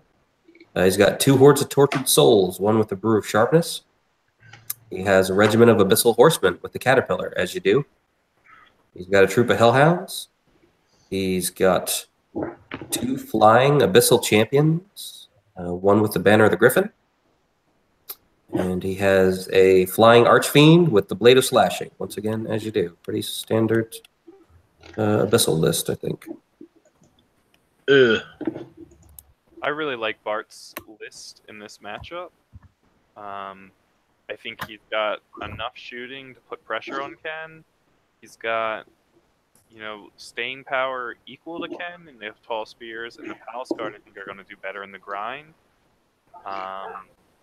And I think the Drakons and the healing power of the Green Lady is going to basically outmaneuver and stay alive, whereas Ken really needs to get in the right combats with the right matchups. And I think, as we've said, Tortured Soul regiments, I think, are very good. Tortured Soul hordes, depending on the use, not as much a thing I like. So I'm going to give it to Bart. I haven't seen either of these people play, so that's based purely on the list. I've never played against either one, but looking at the list, I've went against the Green Ladies formation at Adepticon, and I'm not gonna lie, on paper you're just kind of like, who gives a shit? But if they get a couple decent rolls in that region, like, they're a pain in the ass to make go away. The spears, and it's not like, you can just jump up. Now granted, Ken doesn't have a lot of Thunder's Charge. Tortured Souls and the Horsemen. Never mind, take that back. Right. So yeah, the spears, if he puts them just in a place that's a pain in the ass with the Green Lady healing behind them, they're not going away. And then the Palace Guard, I'm gonna have to go with Bart with this one, because he's just gonna point and click his archers. He's gonna 1, 2, 3. He's probably gonna delete 3 lower Abyssal hordes. 1, 2, 3, especially with their defense 3. Yeah. Yeah. I mean, they got regen, but that's it. Regen plus heals, what the elves have, is much nicer. With the Noble War Chariots plus the Kindred Archers, those by themselves are a pain in the ass. But then you got the Drake and Rider Lord flying around. You got the Green Lady who can just jump and just get in the way of something. Like, gross. I'm gonna have to give this one to Bart. I mean, who knows? I mean, Ken might jump up, do something froggy, and just embarrass everybody. But like the Abyssal Champion, Bart doesn't care. I mean, what's he gonna do? Jump up, hit the Lord or the Draken Riders? They're just gonna punch it back and make it go away. Right. So he can punch the shooting horn. Yep. That's true, but at the same time, he's got. I mean, I don't know. If he punched the archers, I don't know. I just see, unless Bart does something tragically wrong, I think Bart's got this one. All right, well, I'll throw in there. I actually disagree so far. One of the things that we haven't talked about enough, I think, is the scenario for round 1. We already know what it is. It's going to be invade. And if you look at, Bart's army, it doesn't, I think, want to push forward that much initially, because you're going to block your own shooting lanes, and it's going to be really a lot of trouble. So I think Ken's list does a better job of playing the scenario and being aggressive. And yeah, those defense 3 hordes are easy to shoot up, but I mean, they're also really high nerve, and Bart's list doesn't have a lot of concentrated fire. It doesn't have those chariots to punch out a lot of shots. Shoot the Tortured Souls over the lower Abyssals. Right. I agree, but then you have to deal with lesser Abyssals, right? It's like, I think I think his list could cause some trouble here. I think it will come down to a couple of key combats when I guess maybe Bart decides to kind of send his faster elements after him. But with those champions to throw at, either the champions definitely going to lock those archers down very quickly. They're going to get one good round, I would imagine. That's about it. So I think it's going to come down to a pretty intense kind of tactical game of grinding and getting angles and whatnot. So I think this will be an interesting game. I could definitely see Ken winning it, especially on scenario. So for that reason, I'm going Ken. Yeah, I didn't notice the tall spears had the brewer strength, plus easily accessible Bane Chant. They could be crushing too. Gross. Yep, and they have Chris, elite. what do you think? And they have elite. Stupid elves. Yep. I like Ken's list a little bit more. I also got to play against the regen elf list the other day, and it's nice that they've got regen and then the phalanx mattered for me because I had knights going into them, but they're still defense 4. It's kind of the problem I have with most spears.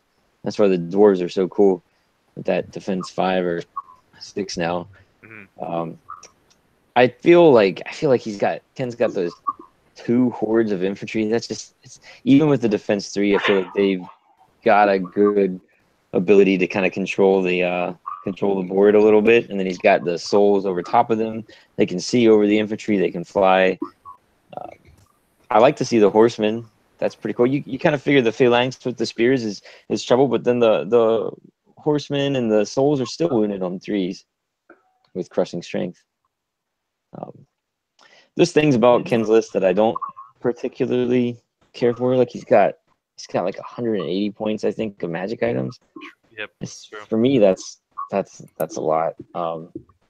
But otherwise, I mostly like his infantry. I like the fact that he can throw that infantry out there, and with the regen, they can probably take, maybe 3 rounds of shooting from that one horde, since that's really all he has to throw out there.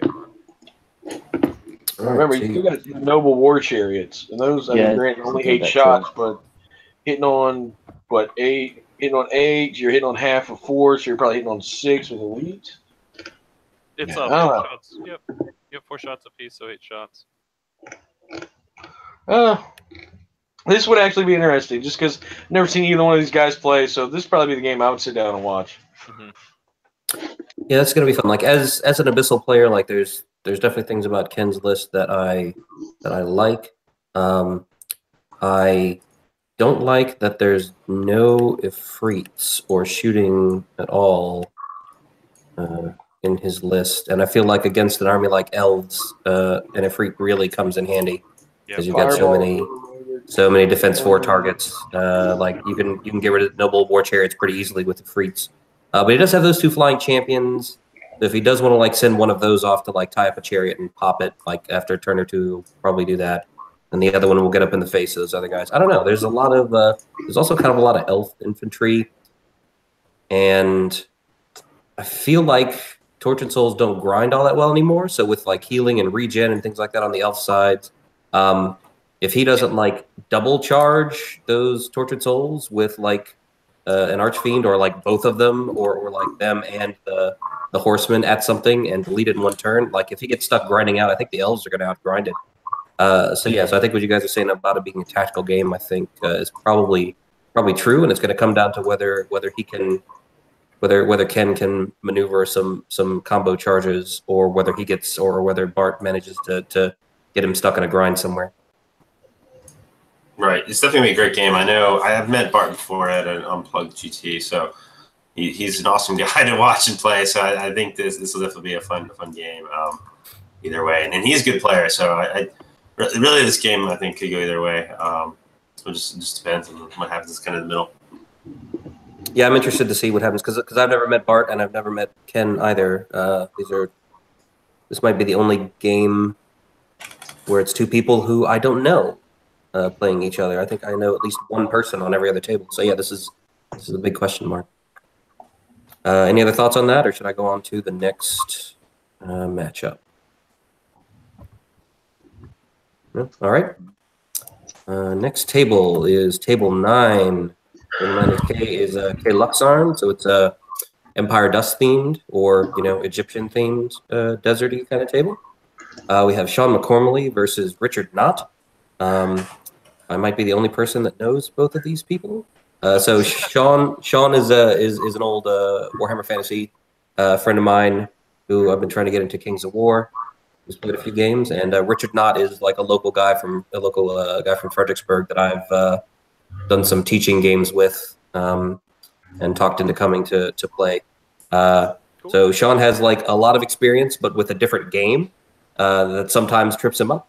And Richard has played like I think 4 games of Kings of War. But in his last one, he did manage to beat Mike Austin, so that's not a terrible sign. Maybe I do know how to teach people how to play this game. So this is an elf versus Brotherhood matchup. So Sean is playing elves. He has the requisite horde of kindred archers with heart-seeking chant. He has 2 regiments of palace guards. He has a horde of kindred tall spears with the hammer of measured force. He has a regiment of Stormwind cavalry. He's got 2 dragon's breaths. He has an army standard bearer with Loot of Insatiable Darkness. He's got a mage with Bane Chant 2 and the Black Iron Crown, as you do. He's got a noble war chariot with the Inspiring Talisman. He's got the Green Lady. And he has the Green Lady's Wild Guard regiment with the Blessing of the Gods. And he also has the Honor Guard of the Green Lady formation. That's two elf lists out of 4 that have that formation.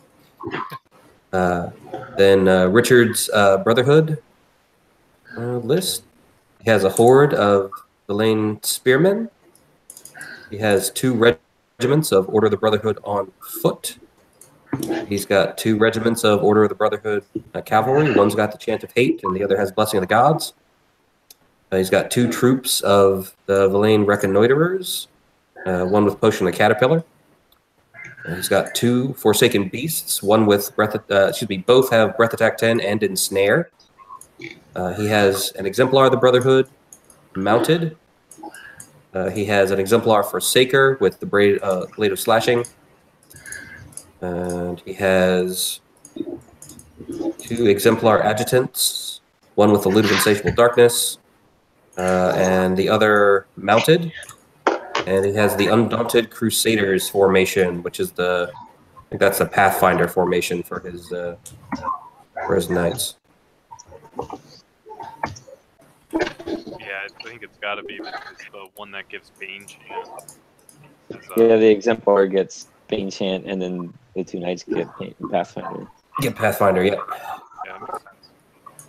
I like Richard a lot. I think the Pathfinder boost really helps the Brotherhood just in general. 2 sources of Bane Chant really cure some of their problems. The Forsaken Beast are a really solid bargain.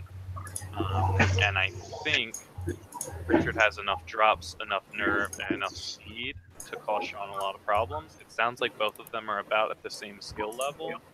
And I just think Richard is more able to make mistakes because he's got a little bit more flex in the toughness and drops of his list. So it's 2 guys making their tournament debut, which is awesome. That's I think what this tournament was kind of trying to do. So I think it's already going to be a great game. I played Sean a few times. He's definitely an aristocrat player, and he's played us all. I think at this point he's had a tough time doing it, learning the way. And so Sean, I think is every time I see him build a list, he makes it just a little bit better. And I think this is the best version of the list I've seen him make so far. And for that reason, I think I'm going to give it to Sean with him kind of learning the list and kind of slowly evolving over time. I think he's hopefully going to hit that moment where he's finally clicks and starts working for him. He's still a pretty good player, good fantasy player, going back. So I think that if he if things kind of click for him finally, I think he can do well in this tournament, definitely in this game as well. Great.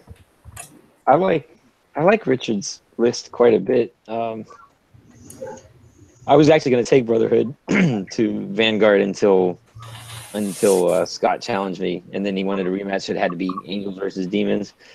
So I think I was going to take the foot formation though, not the mounted one. So it would have been cool had that worked out. But he's got those 2 Forsaken Beasts are really cool. breath attack and ensnare. That's the way I like them. Reconnoiters. I think he took that specifically from one of the Masters Brotherhood lists. I had him built out that way.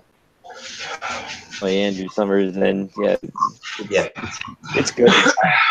They're just so points efficient. I mean, even ensnare being 30 points are still awesome units. But given the experience level of the two, I'm going to go with Sean for my vote because he's playing elves. And elves are just the master race. I'm going Richard. For me? I'm going Richard because Brotherhood are awesome, and I have a soft spot for them.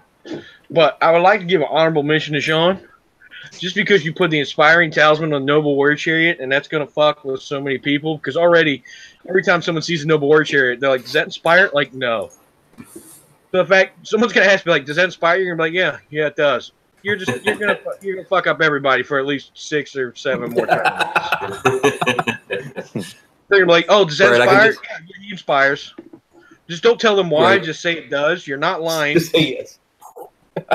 Then somebody's going to be at Mountaineer, and they're going to be like, no, I know that those things inspire. I played somebody last tournament, and it did. What are you talking about?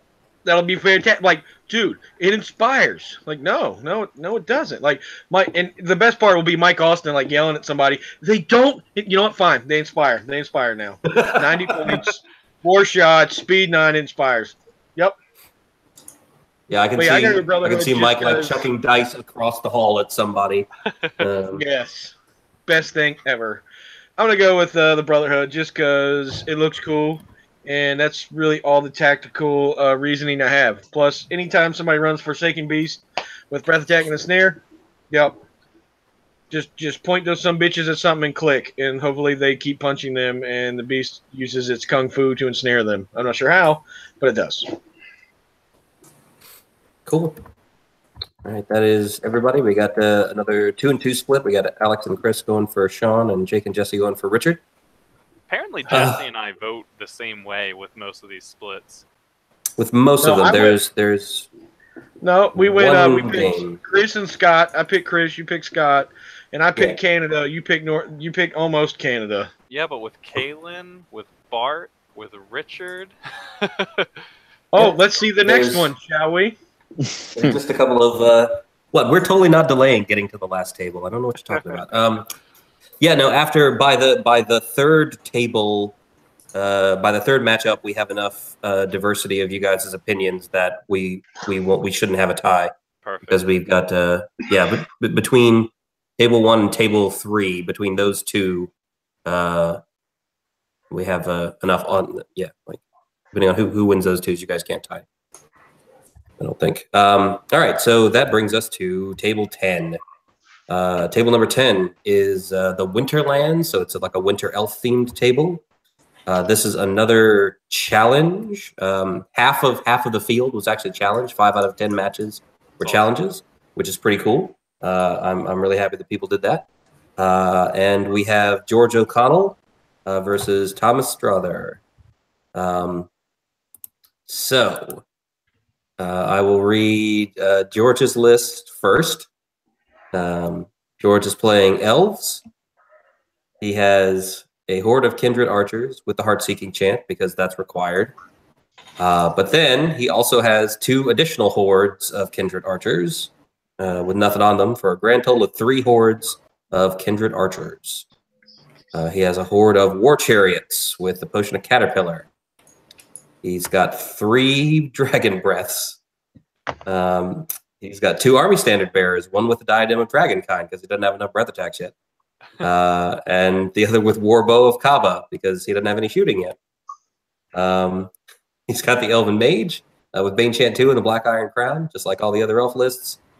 And then he has some forces of nature allies.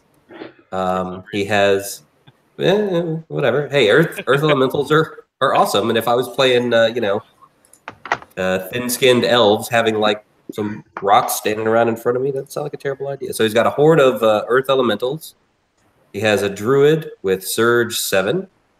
And he has a greater earth elemental. And that is his list. Elves and forces of nature.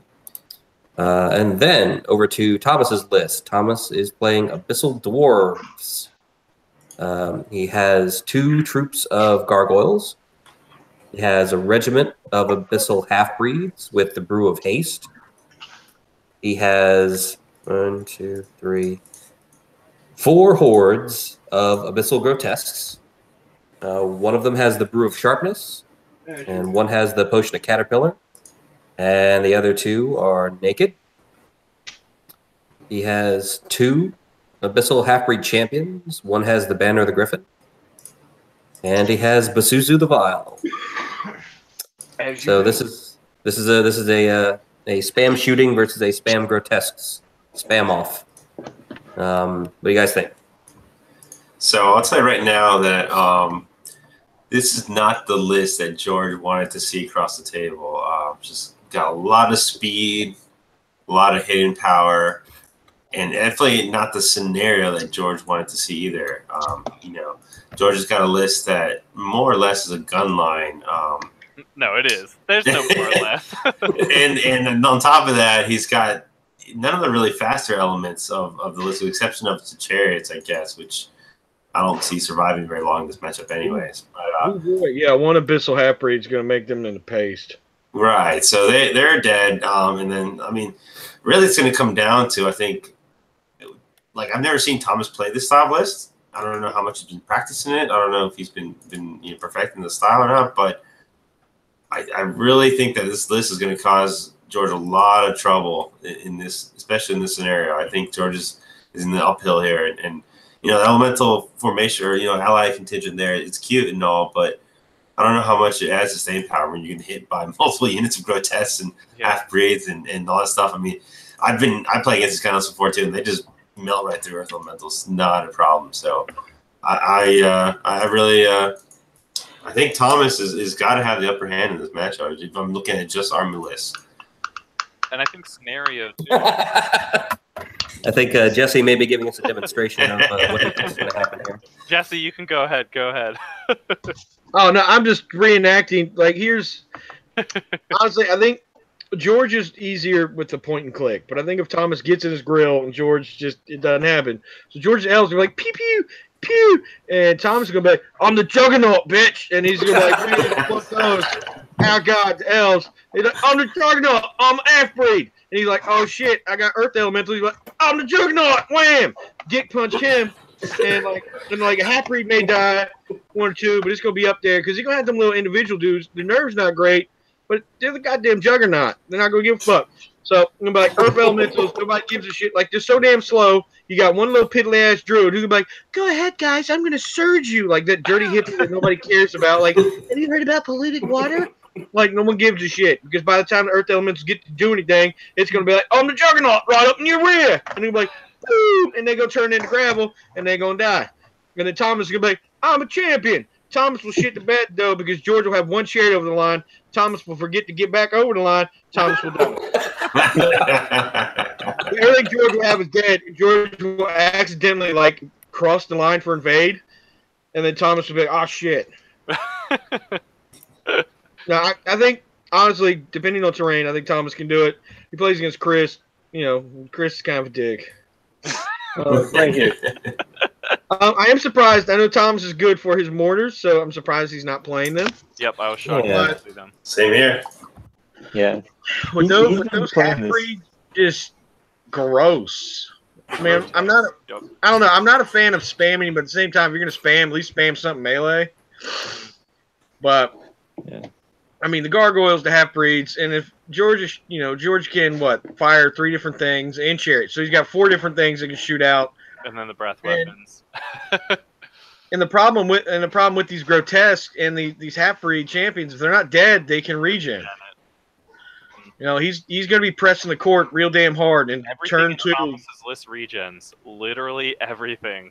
Right, so he has to kill it. That's the reason it took that fire oil. Yeah. Yeah. That one. Yeah, fire oil. That'll be the champion. Yeah, I think Basusu plus gargoyles is going to shut down some shooting hordes really quick. Well, and the gargoyles can, if if they survive, and if they don't, George is going to have to spend a turn shooting at them with the hordes, which he doesn't want. But if they survive, the gargoyles can take out those dragon breaths. Yep. It's one of the few things gargoyles can take out, but and he doesn't need to use them for screens against George's list. George has literally nothing you need to really screen because Thomas is out speeding everything but the chariots. And I mean, I can't see it. What the hell the elementals bring to the list? Maybe there's just some meta level shit that I'm just not seeing. But like nobody picks Earth elementals because they're gonna roll up there and whoop ass. It's probably he wanted that hardcore unit that he could put tokens on, walk across the board, have be harder to kill. But again, he's not worried. That's cute until it's like Crushing 2, Thunders 1, and they're like, I don't give a shit. Right. Yeah, and the Brutal is really rough against Earth Elementals because 1 extra wound guaranteed against Defense 6 with a little bit lower nerve is huge. Yeah, Brutal's great. I've lost plenty of units due to Brutal, like at one point. It makes a huge deal. But what I was going to say, I mean, I think the Earth Elementals add the scenario play for sure that the Elf list like kind of normally lacks. So, I mean, they do have a purpose there. I mean, one thing I will say about George's list too is that he has a lot of drops. He did fit like I think about 13 drops into a Elf list, which is that's higher than normal. So that's one thing to watch out for in the sense that like Thomas like he can kill a lot of stuff and still end up losing the game if he doesn't be careful with his target, priority targeting and getting blocked up enough. And he can sometimes struggle there, like choosing the right target. But he's been playing this actually for a good bit. I think he wanted to take it to Siege, and then we ended up not going. He's been all my Masters play testing was pretty much playing against this list, and it's rough. He's got a plan, and if he sticks to that plan, which is kind of always Thomas's problem, but if he sticks to that plan, it's good. And he puts a lot of hurt on you. And George with all that shooting, I mean, he's got a lot of shooting. He could combine fire to take away a horde in a turn. But he only has 2 turns. yeah. He's only got. I mean, if the terrain is nice, he's going to be marching 14 inches straight up, and then he's charging on turn 2. So it depends on the terrain. But I like Thomas because even with George's experience and so forth, they had a really close game at Baltimore, and I know Thomas wants some revenge. So hopefully he'll be able to, channel that into something and get across and beat up on some L's. And something we haven't mentioned, but they both want the same kind of terrain. They both could do it with a wide open board and be happy because then Thomas can just haul ass down the board and George is going to shoot. But if there's a lot of terrain, that hurts George more than it does Thomas because Thomas can sit and wait. One thing I think with the allies George took, if he's looking for scenario play, I almost think it'd be better if he dropped the Druid and broke the elementals up into regiments. Because regiments, a couple regiment extras, I could actually see helping the list because they're hard enough to deal with that you can't just pop them easy, but you can hold them back and walk them across to the other half, stuff like that. Sort of like what Brian Kokett had at Masters. Yeah, but you need inspiring for them still. Like it's tough to fit all that in. Like that's why I kind of look at Elf list that like Mike's for example has those like tree 10 or Shamblers. Yeah, 4 Shamblers. Those kind of serve the same purpose. And I would have rather seen those in George's. I'd rather seen some 4 Shamblers, some Chariots, maybe like some of the stuff that Elves do better. But I know George, usually play tests a lot, so he usually has a plan. So maybe he's got something, ready for this list that we're not ready for. Jake, who are you going for in this matchup? I'm voting for Thomas. Sorry, I didn't make that clear. Yep. All right, so everybody's going for Thomas then. Okay. First sweep of the Thomas. I was just sit to bed. 2, 3. So that's 4 out of 10 matchups where everybody picked the same person. That's fine. But there's still 6 where you guys pick a bunch of different people. So that's cool. So that's all 10 matchups. So there you go. That's the first round of Vanguard GT and all the lists.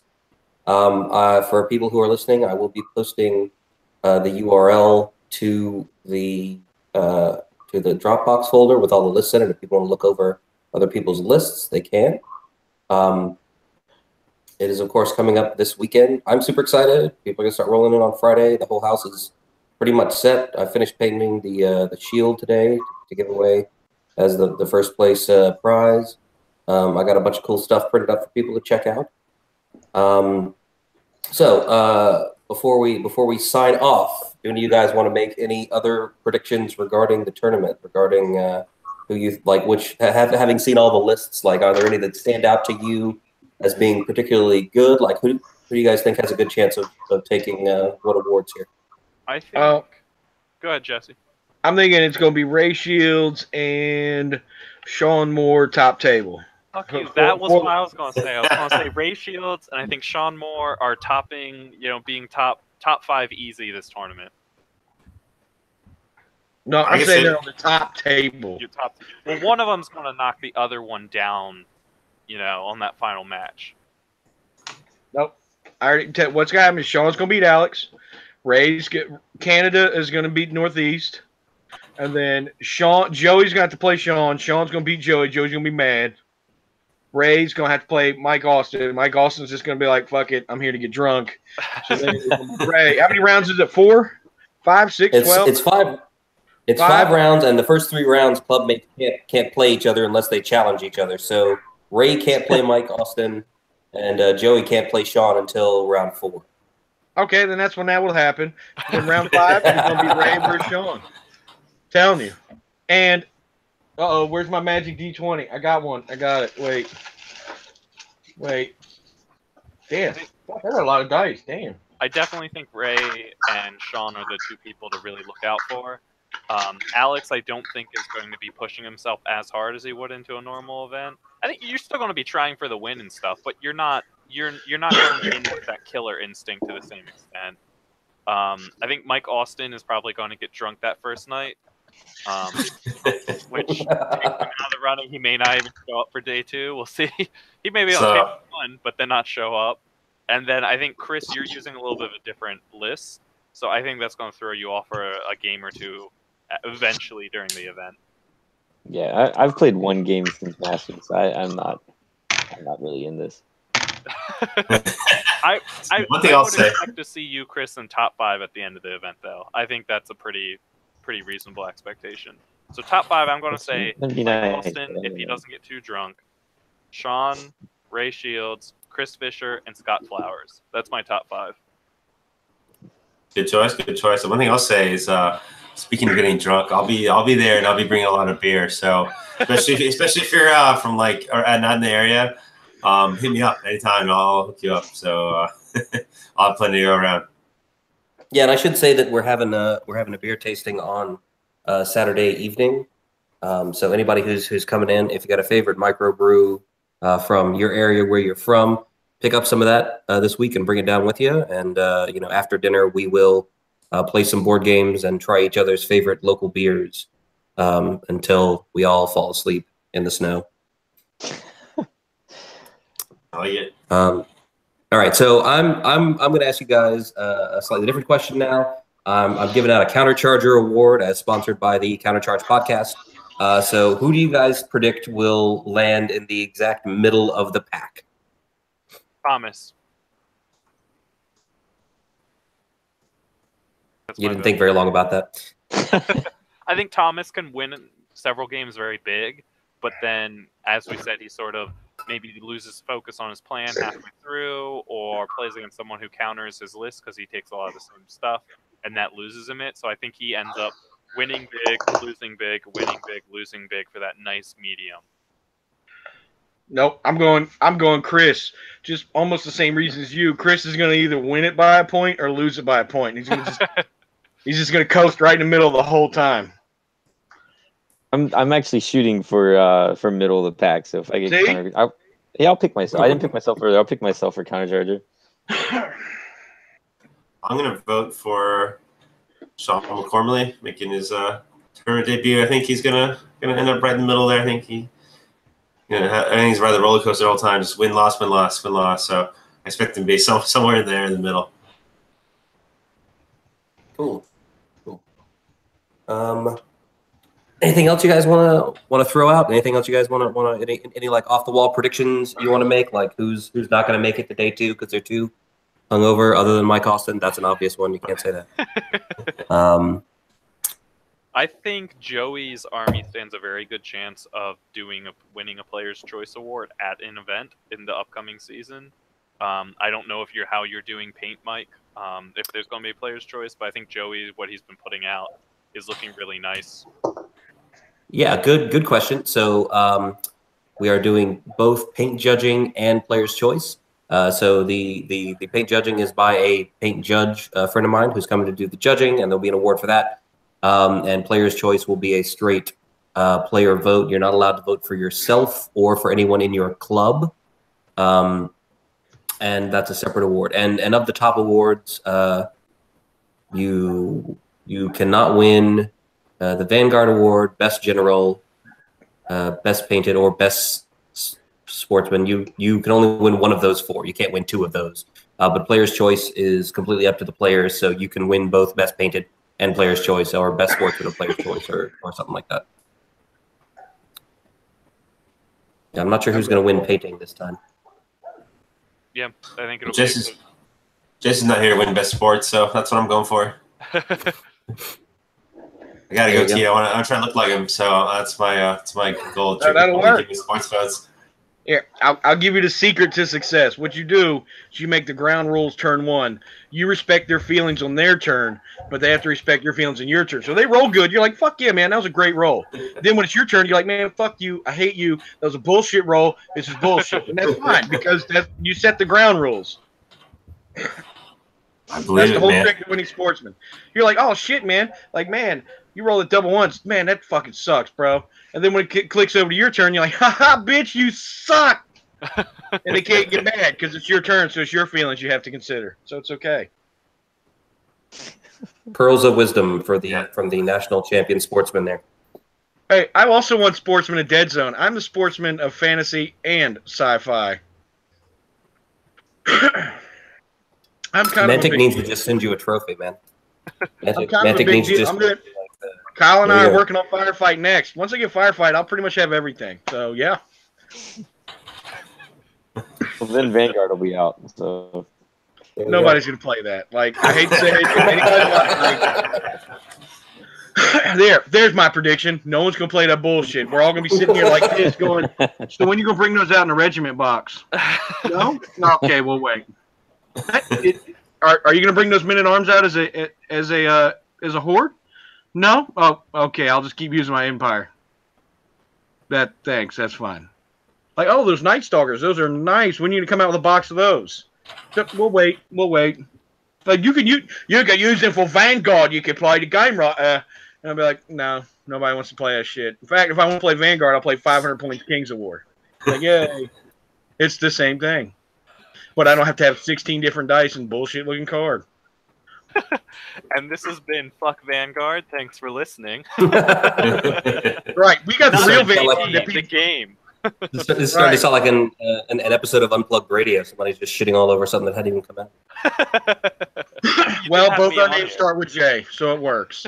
In all fairness, Jake pretty much had to listen to 8 hours of this in the car.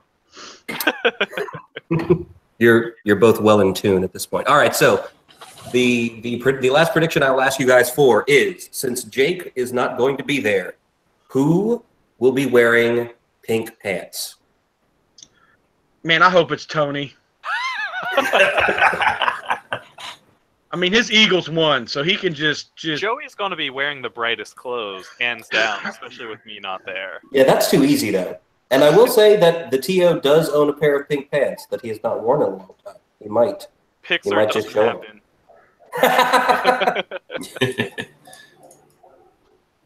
When it comes to costume, I think Steve Besser might surprise everyone a little bit, so we'll see. I would love to see whatever Steve brings out. He'll be rocking it, I'll tell you that right now. Whatever it is.